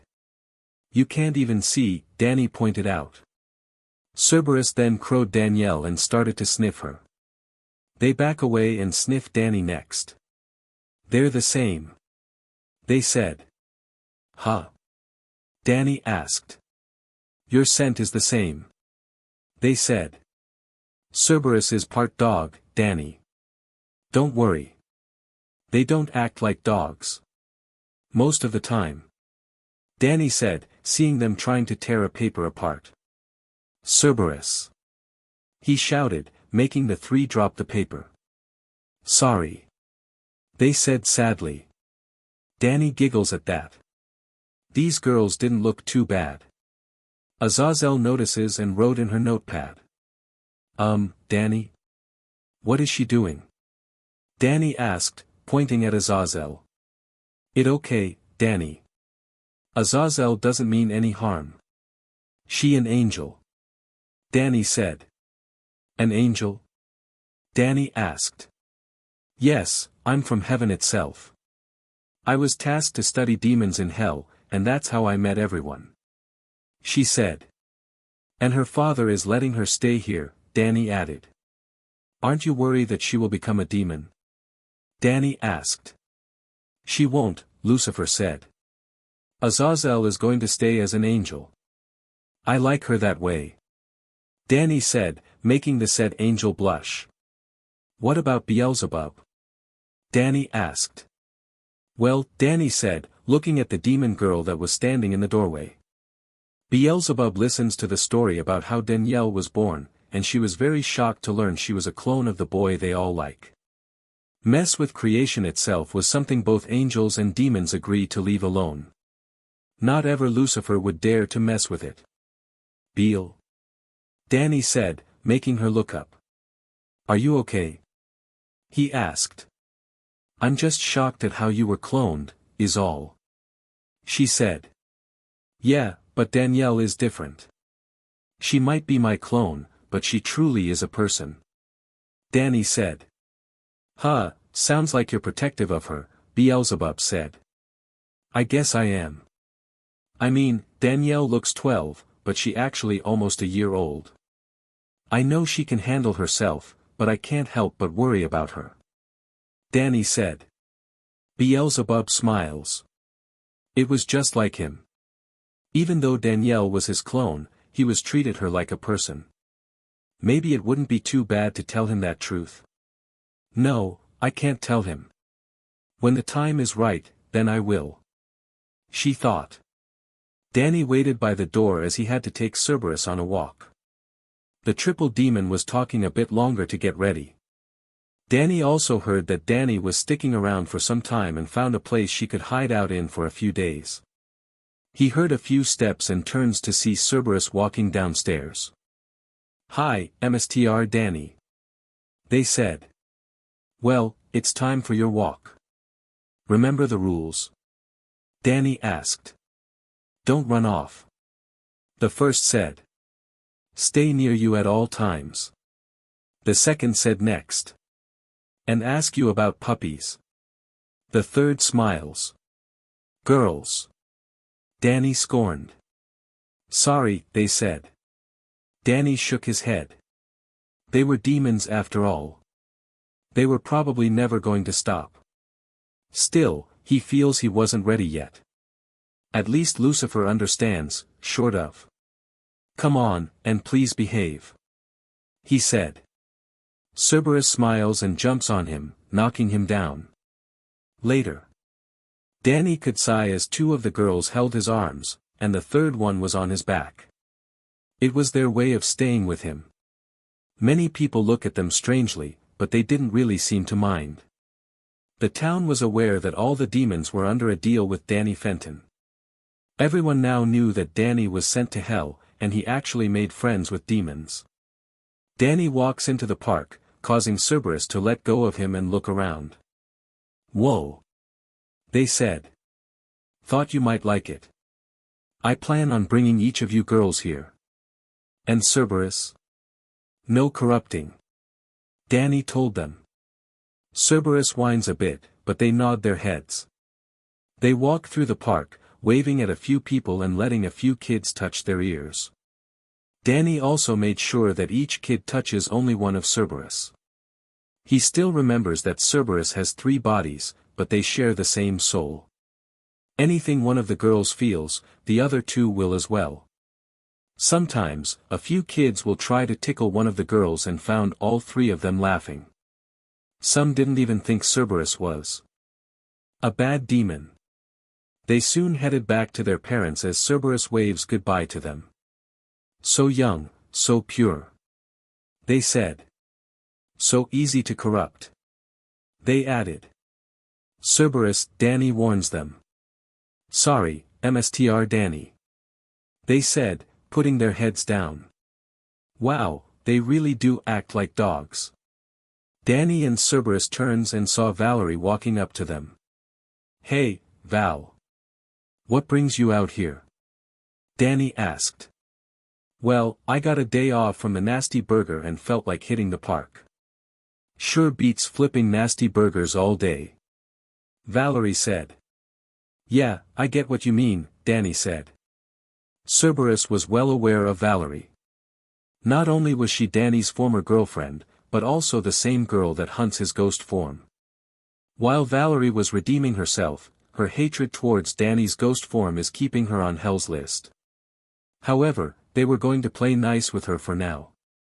"So, what brings you here?" Valerie asked. "Well, I'm taking Cerberus on a walk. Due to the dog-like traits, I kinda have to make sure they behave," Danny said. "Okay. So which one is Cerberus?" Valerie asked. "We are," Cerberus said, smiling. "Huh?" Valerie asked, confused. "Let me explain. While Cerberus does look like 3 people, she's actually one demon. All 3 of them share the same mind and soul. If one of them feels something, the other 2 will as well," Danny said. The middle girl then walks up to Danny and kisses him. Valerie heard all 3 of them from the feeling. The middle girl broke the kiss, and Danny was a little shocked. "And we love Mr. Danny," they said. "Mr.?" Valerie asked. "It's something they call me. I have tried to get them to stop that, but they continue to call me that," Danny said.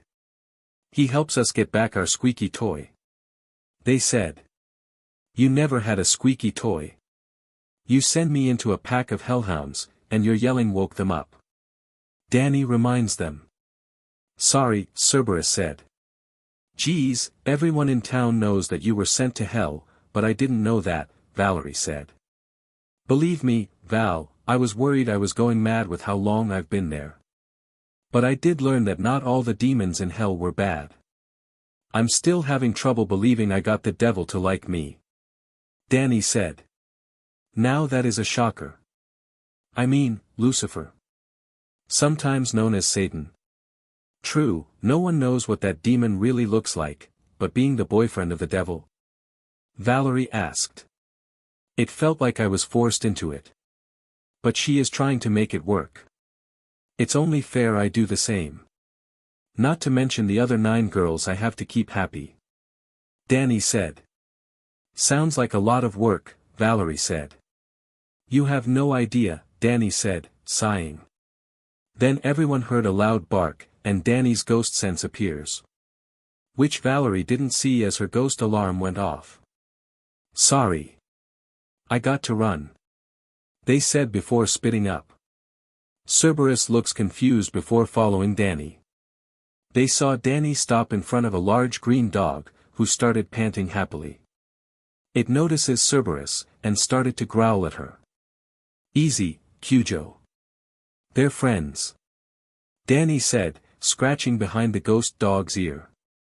Cerberus watches as it turns into a small green puppy that jumps on Danny, knocking him to the ground and licking his face. "Mstr Danny?" Cerberus asked, a bit confused and jealous. "It's alright. This is Kyujo. He's a ghost dog that likes me for some reason," Danny said. Cerberus knees down to the ghost dog, and Kyujo looks at them, confused. Kyujo tilts his head, and Cerberus did the same. Kyujo then notices his tail, and started to chase it, with Cerberus doing the same. "Cerberus," Danny said, making them stop. "Sorry," they said. Kyujo looks between them before hearing something heading for him. He turns and whelps as he jumps out of a way of a blast. Danny notices and looks up to see Valerie in her hunter gear. "Stay back," she said, chasing after the ghost dog. "Oh no. Kyujo," Danny said. "What is she doing?" the first asked. "He wasn't doing anything," the second added. "Why is she trying to hurt the puppy?" the third said. "Valerie is a little worse than my parents. Remember, she hates ghosts. She blames my ghost form for ruining her life. And she thinks Kyujo belongs to me," Danny said before trying to find a place to hide. Cerberus knew that was Valerie's biggest sin and gnawed towards each other. They all jump on Danny, pushing him into a nearby bush. Danny quickly turns into his ghost form and flew after Valerie, with Cerberus running after them. Kyujo dodges each blast that Valerie shot, trying to lose the human girl. Valerie growls as her shots kept missing. She then aims her rockets at the ghost and fires. However, Danny quickly flew past her and grabs Kyujo, making the rockets hit the ground. "You," Valerie said. "Really? Attacking a ghost that hasn't done anything?" Danny asked. "Hasn't? You and that dog ruined my life," Valerie shouted. "It was an accident," Danny told her. Valerie fires another set of rockets, and Danny puts up a barrier around him. However, the explosion had knocks both him and Kyujo out of the air. Danny crashes on the ground and lost his hold on Kyujo, setting the ghost dog flying away from him. Danny groans and looks up to see Valerie hovering over him, aiming her blaster at him. "I have waited for this moment for a long time," she said, getting ready to fire. Before she could, she heard 3 loud growls and turns to see Cerberus jumping towards her, their eyes glowing red and showing their canine teeth. Valerie had no time to move as the 3 demons knock her off her board. Danny sat up, and saw that Cerberus was biting down on her arms as the third rips off her shoulder rockets. Valerie's suit protects her from some of the damage, but the 3 were not done. The other 2 stops biting her arms before the third one yanks off her helmet. All 3 stood next to each other and stares at Valerie. "Valerie Gray," they said, speaking in a demonic-like voice. "We are well aware of you and your sins," they said. Valerie tries to move her arms, but Cerberus grabs each of them with her tails. "You were once a member of the A-listers, people that thought they were above everyone else. You have changed since you were kicked out. However, you blame ghosts on something that was not their fault," they said. "Not their fault. They're ghosts. They don't care about anything or anyone," Valerie shouted before flinching at Cerberus's growl. "They don't? Then why can't the said be the same with humans? Many people have shown the same feelings that people think ghosts are. The same could be said about demons too," Cerberus said. Valerie tried to free her hands, but the third girl grabs her head and held it down. Valerie could see through her hand and saw how each of the girls gave a sinful smile which really scares her. "You know, you're already mostly corrupted by your hate. Maybe we can complete our mission," they said.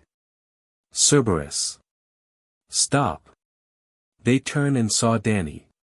He was looking ready worried, and really hopes they would listen to him. They turned back to Valerie and gave one last warning. You try to harm our second MSTR again, and next time we won't stop. They said before getting off Valerie. Danny sighs as he was glad that they listened to him.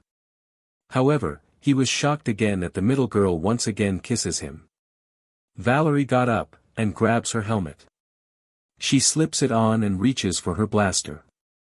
However, a large shadow appears over her, and she looks behind her to see Kyujo in his big form, growling dangerously at her.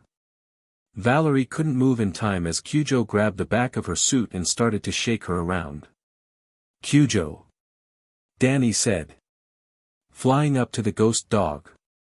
Drop her, Danny told him. Kyujo did, and soon gave Danny a huge lick, covering him in dog spit. Ugh, good boy. He groans. Cerberus walks up and looks at Valerie. Not all ghosts are evil. We're demons, we can tell. They said. Valerie looks ready to argue, but Cerberus had their eyes glowing again. Dannyphantom has no evil in him. They said. Valerie wasn't sure what they were talking about, but she knew she was outclassed. She calls her board over and quickly flew away. Everyone watches as she did and Danny sighs. Great, now she going to try and hunt demons, Danny said. She won't, Cerberus said. What do you mean? Danny asked. Lucifer is the strongest out all the demons in hell. Even if she could defeat most of us, she's still human. Lucifer could easily take her down with one finger. Cerberus said. And why do I believe that? Danny asked. She going to be upset that she hurt you, but she won't do anything to her. Cerberus. Why don't I believe that? Danny asked again. Cerberus then surrounds Danny before the middle girl kisses him again. The weekend rolls around, and Danny found him being dragged out of his house by Judgement. He was surprised to see her at the door when he answers it. She told him to finish up whatever he was doing and grabs his arm. Danny blinks as Judgement pulls Danny down the street. She was wearing a t-shirt and shorts and had her bag. He has never seen Judgement this forward before. Judgement? Where are we going? Danny asked. To the gym. I have been thinking about this for some time, and I really to carry it out. She said. And that is? Danny asked again. I have noticed you have been using your powers for your fights. But that won't always work. There will be a time you are unable to use your powers and you will be defenseless. We don't want that to happen. So, I'm taking you to the gym to train your human form. Judgement said. But I didn't grab my gym clothes, Danny said. I got a pair for you. Judgement said. Huh? You did? Danny asked. Yeah, it wasn't hard, since most boys wear tank tops and shorts. She said. Okay. Danny said, confused. Now that he thought about it, he has been used to fighting in his ghost form. He limits how much he would use it in his human form, but he didn't want to hurt anyone or misuse his powers again. Maybe he should learn how to fight in his human form, without his powers. It didn't take them long to reach the gym and Judgement handed him his gym clothes. Wait, Judgement, how did you get my size? Danny asked. Lucifer had them. How else did she get your size for your suit? She said, walking to the changing room. Danny blinks before sighing. He walks into the men's changing room and changes into his gym clothes. He steps out and saw Judgement waiting for him. She brought him over to a punching punch before warping sports tape on her hands. Okay, first, I need to see how well you can take a hit. Hold the bag. She said. Danny got behind it and held on to it. Judgement got ready and before looking around. And don't use your powers. She told him, once it was clear. Okay, Danny said and ready himself. Judgement knew Danny was human, and he wouldn't be able to take a full power hit from her. She punches the bag, and heard Danny grunt. She looks behind the bag and saw him on the ground. "Sorry," she said. "I'm fine," he said, getting back up. Judgement let up on punches a bit more, and Danny was able to stay on his feet. "Okay, time to SWCH," Judgement said. Sure," Danny said before he got in front of the bag. Judgement held on to the bag, and Danny started punching it, without using his powers. Judgement was a bit surprised. She knew Danny wasn't that strong in his human form without his powers, but she was hardly flinching from his strikes. However, she knew that Danny was used to using his powers. She then stops him. "Danny, I think we better do something else. From what I can tell, without your powers, you're not very strong. I'm not feeling anything from your punches," she said. Danny sighs and nods. They walk over to some weights, and Judgement sent some up. She gave some to Danny and had him follow her movements. "You know, this isn't so bad. I mean, Judgement is making sure I can keep up," Danny thought. They kept up their small workout for a few minutes before Judgement excused herself. Danny kept lifting the weights, knowing it might take him some time before he's strong enough in his human form. For a high prosecutor of hell, she really knows her stuff. Well, I didn't think you'll be here." Danny turns and saw Dash. He has mostly recovered from the girl's hell punishment, but he still didn't leave him alone. "Give it up, Dash. I'm done being your punching bag," Danny said. "Oh, really?" Dash said. "Yeah, I'm going to work out here for some time. So you won't be picking on me anytime soon," Danny said. Dash narrows his eyes before spotting something. "Hey, Fenton, think fast." Danny turns to see a ball hit him in the chest, knocking him to the ground. Dash laughs and steps up. "Ha! You're still my punching bag," he said. "And you're still an idiot." Dash was shocked by that voice and found himself warp up in chains. Judgement walks up and helps Danny to his feet. She then turns back to Dash and pulls him close. "I see that you have recovered from our hell punishment. But if you think for a second that you can go back to picking on Danny, you're wrong," Judgement said, her eyes glowing. Dash was too scared to talk back. He still remembers the pain he went through when he was in Judgment's part of hell. The chains, his sins, even hearing the loud and sadistic voice. Judgement then gave a smirk he didn't like. "You know, maybe I can take you back to hell. I'm sure me and others would love to teach you another lesson," she said. Dash pale at that. Judgement then turns to Danny. "With your permission, of course," she added. Danny really didn't like hell punishment. Plus, Dash has gone through it all already. "I'm going to have to say no this time. I understand it's what you do, being hell's high prosecutor and all. But Dash doesn't need to go through that again," he said. "Very well," Judgement said, letting him go. Danny then walks up to Dash and looks at him. "The only reason I'm not letting you go through that again is because I'm fully aware of what will happen if you go into the higher levels. Trust me, Dash. The girls told me, and you will return as a broken person when they are done with you," Danny said. "What?" Dash asked. "All the pain and suffering you went through last time. That was their way of child playtime. Their highest level will leave anyone broken, and they will never recover from it. That's the main reason I don't like hell punishment," Danny said. "Now, if you don't mind, we have some exercising to do," Judgement said, grabbing Danny's hand. They both walk away from Dash and went back to their workout. Lucifer yawns as she sat up and rubs her eyes. She had that dream again. A dream where she and Danny got married and had a few kids. She really did like him. Still, she was trying to make things easier for him. She got out of bed, and notices she was naked. I must have taken my clothes off during my sleep, she said before pulling out some clothes. Once she got dressed, she heads downstairs and looks at the time. Danny is in school right now. Pandemonica, Modius, Cerberus, Justice, and Azazel have been there. I was there before after school was over. But I never seen how the class was. Like during it was open. Lucifer thought. What are you thinking about? Lucifer turns as saw Beelzebub standing on a wall, drinking some morning coffee. Their rivalry has almost become non-existent, but they still fought over things. Mostly Danny when he was not visiting them. How long have you been up? Lucifer asked. For a few minutes.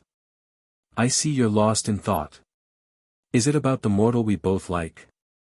Beelzebub asked. Beel, please. We agreed to not fight about Danny in the mornings.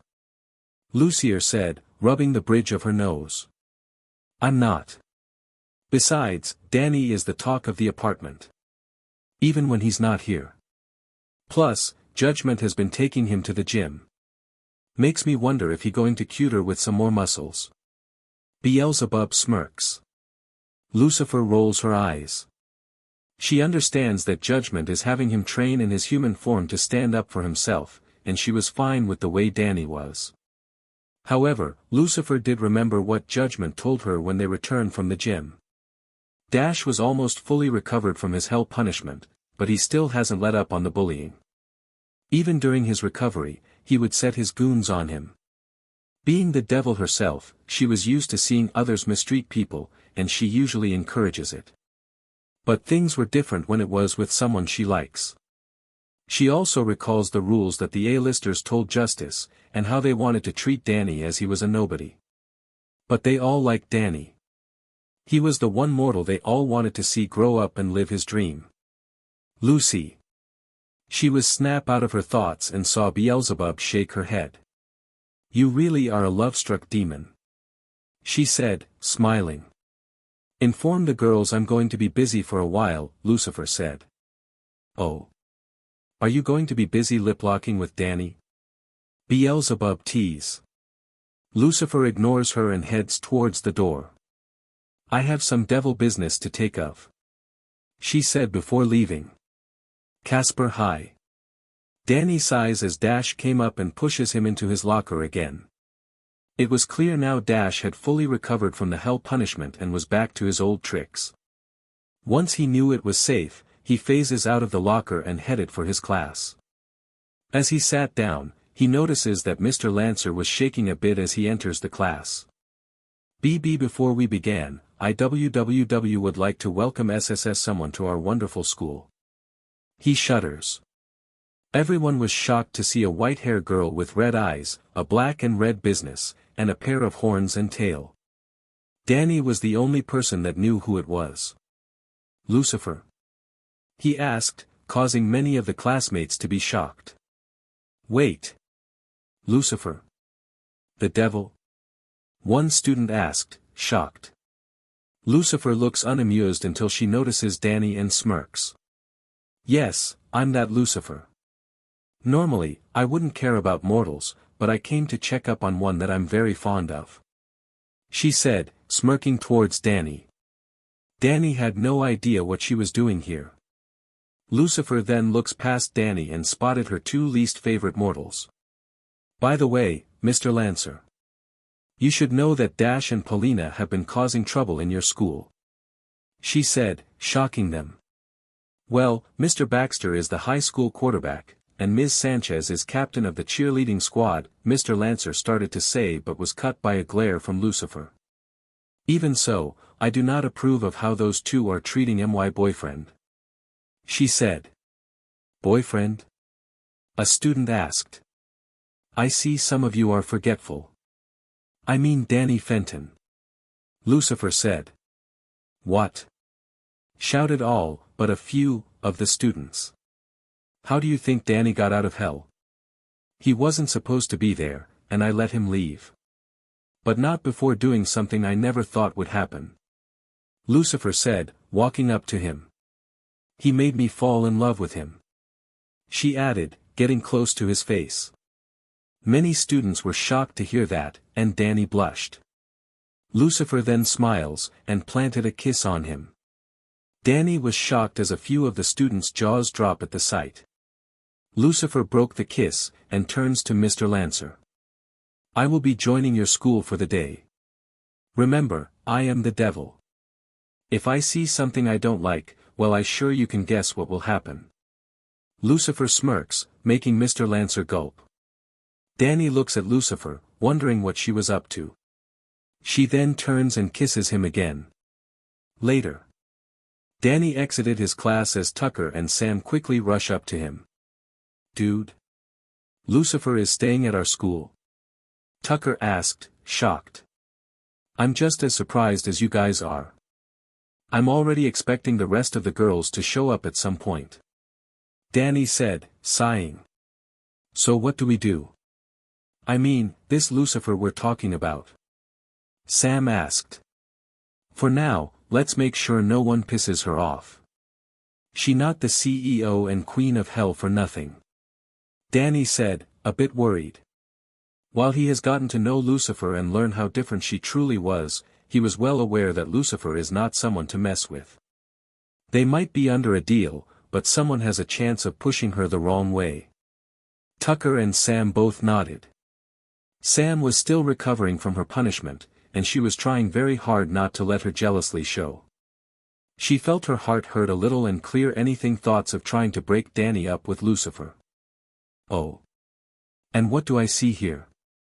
Danny tries to avoid speaking the phase he knew of and faces his girlfriend. Just thinking of ways of making sure you would enjoy your time here, Danny said. I see. I am different from the rest of the girls. Lucifer agrees before leading close to Danny. I do expect to have a wonderful time here. We might be under a deal, but I will punish anyone that crosses me. Lucifer said, smirking. She really acting like herself. Danny thought. We'll do our best, Danny said. Lucifer smiles, and gave him a quick kiss. I'll follow the school rules, but remember. I am the devil. I won't sit back if I don't approve of things. She said. Danny nods, and Sam and Tucker look a little worried. Danny took a breath and held out his arm. Lucifer smiles, and took it. But for your shakes, Danny, I will not harm anyone. She added in thought. As the group walks down the hallway, two people were watching them. Paulina glares at Lucifer, not forgetting what she did to her during the summer. Dash, on the other hand, was still scared of Lucifer. Her punishment for him during his time in hell was doing LBR work. Doing things that he wouldn't normally do.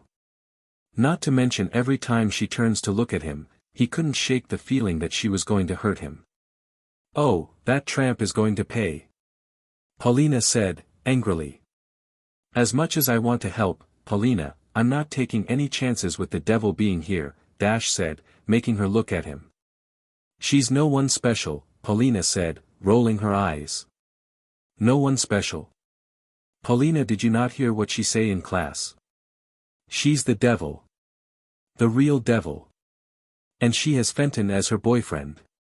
Dash reminds her. Paulina still rolls her eyes. While there was some proof of her being the devil, Paulina was still not going to let her get away with burning her swimsuit. She pays a lot of money for that swimsuit and hopes it would attract the ghost boy. And how her ex-boyfriend broke up with her, for some reason. She turns and saw the four head into their next class and started to think. I might have a way to get back at her, Paulina said, smirking. Gym class. Move. Push those muscles. Lucifer sat in the stands and watches as most of the students ran around the gym. Most of them were almost out of breath after one lap, and the teacher didn't let up one bit. She looks over and saw Danny and Tucker trying to keep up, but they weren't having any luck. She then notices Sam jogging up to them, with a proud smile on her face. Lucifer rolls her eyes before seeing Dash pushing Danny and Tucker out of his way. Narrowly her eyes, Lucifer snaps her fingers, and had a banana peel appear in front of Dash. Dash didn't see it and slips on it, crashing into the wall, causing everyone to stop and laugh at him. Enough! Ms. Tetzlaff yells as she picks up the banana. Now, who threw this banana? She asked. I did. Everyone turns and saw Lucifer leading back on the stand. Ms. Tetzlaff narrows her eyes and walks up to the stands. Care to explain why? She asked. Easy, Dash had knocked down Danny and his friend. So, I decided a little payback was in order. Since I can't really hurt him, I went with a harmless prank I can think of. Lucifer said, smirking. I, for one, don't find that funny. Ms. Tetzlaff said, marching up to her. Oh boy, Danny said, worried. Lucifer could see that this woman was raised to be tough and strong. She was familiar with those kinds of people. But sometimes, big and strong is not enough. Lucifer leans back, and lets the gym teacher say her piece. If Mr. Fenton and Mr. Foley work out more, then a push wouldn't have knocked them to the ground. I have already put them in a training with Mr. Baxter and Ms. Manson. But can see that they forgot it. Ms. Tetzlaff said. Did they? Or are you overlooking that Dash pushes them on purpose? Lucifer said. What did you say? Ms. Tetzlaff asked, glaring at her. Yep, I can see it. You are one of those people that loves pushing people because you think they could be better. But you are overlooking how some of them are not built in the same way you are. Danny is already hitting the gym with one of my friends, and she's making sure not to push him so much. After all, we like him for the way he is. Lucifer said. Ms. Tetzlaff didn't like her attitude and grabs her arm. Well then, let's see how the principal feels about this. She said. Bad idea. Ms. Tetzlaff turns and saw Danny flinch as he once again voiced his thoughts out loud. Care to say that again, Mr. Fenton? She asked. Lucifer could see that Danny wanted to, but he didn't want to get into any trouble. What he means is that the principal is fully aware of who I am and what I can do. Besides, I'm not even a student of the school. Lucifer said. Then why are you in my class? Ms. Tetzlaff asked her. Because I'm visiting my boyfriend. Plus, I already promised to stay out of the way. Unless, of course, Dash chooses to ignore what I can do when I can clearly see everything. Lucifer said before smirking at the A-lister. Dash gulps and backs away. He was not going to deal with her again. Lucifer then grabs Ms. Tetzlaff's hand and pulls it off her. One more thing, you should pay more close attention to who and what I am. As part of my deal, I can't hurt you without reason. However, there's nothing about me using my powers to defend myself. Lucifer said, letting go of her. Danny took a breath as Ms. Tetzlaff decided to leave her be. However, Danny was still afraid of someone pushing Lucifer the wrong way. A bit later. Lucifer sighs as she wishes she had a glass of wine right now. However, she was not allowed to drink in school. She already promised that she follow the school rules. Lucifer also agreed to wait outside of the locker rooms as the students had to change and clean up from the tough workout. So, what brings you out here? Lucifer turns and saw Malina walking up to her, wearing her cheerleading outfit. I can't enter the men's room. I might be the devil, but I already promised Danny I won't do anything. Lucifer said, already having a feeling something was up. I see. Well, we just finished cheerleading, and we're about to hit the showers. Want to join? Malina said, then asked. Lucifer could tell something was really up now. However, she did think about it. She did want to smell nice to Danny, and maybe a quick shower wouldn't hurt. Very well, Lucifer said, following her into the woman locker room. Malina leads her to the showers and saw many girls cleaning themselves. She watches as Malina took off her cheerleading outfit before turning on a shower. Lucifer sighs and took off her suit. Malina turns, hoping to embarrass her but was shocked to see her body. Lucifer's body took on an hour shape, and her melons were a size D, twice as big as Paulina's. Lucifer folded her suit, and set it to the side. However, she gave a quick glare at anyone that would try to take her suit. Lucifer finally took off her crown and set it on her suit before walking up to an empty shower stand next to Paulina. Lucifer turns it on and lets the water rinse her off. The water felt nice, and she just stood there for a few seconds. Here. Lucifer looked surprised as a bottle of shampoo was placed in front of her. She looks at Paulina before taking it. "Thank you," Lucifer said, already knowing she did something to it. Paulina nods and faces away from her. She smirks evilly as it wasn't shampoo she gave Lucifer. It was red hair dye. It should be enough to get back at her. However, what she didn't know is that Lucifer saw through her plan and quickly switches shampoos. Lucifer washes her hair and saw Paulina do the same. After finishing, Lucifer turns off the shower and dries herself off. Another girl offers her to use her hair dryer, and Lucifer senses no mischief from her. After drying her hair and putting her suit back on, she thanks the others for letting her join them, and walks out of the locker room. Lucifer. She turns and saw Danny, who was shocked to see her walk out of the locker room. "Hello, Danny. I was invited inside for a quick shower. The students in there made me feel a bit welcome. One even offers me her hair dryer," Lucifer said. "Well, you do smell nice," Danny said, blushing. "Thank you," Lucifer said, kissing his cheek. Danny blushes, and was about to say something when a loud scream was heard. Everyone watches as Paulina runs out, her black hair was now red. "Who did this?" she screams. Lucifer smirks and steps up. "I do thank you for inviting me for a quick shower, but here's a little advice for next time," Lucifer said, smirking. The smirk faded and a frown appears, with her eyes glowing red. Paulina backs away as Lucifer steps up to her as fingernails growing longer. "Try to prank me again, and next time I won't just swchr shampoos," she said in a demonic voice. "Prank?" Danny asked, confused. "Oh, Paulina here hopes to have my hair dye red or pink will get back at me for her swimsuit during the summer. Too bad I can sense mischief from others," Lucifer said.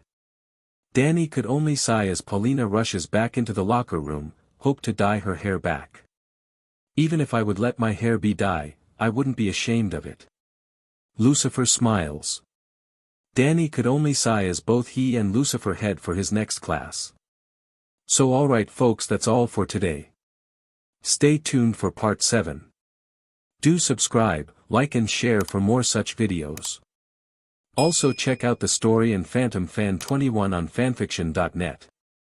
Press the bell icon to be notified first on release. See you in the next video. Till then, goodbye.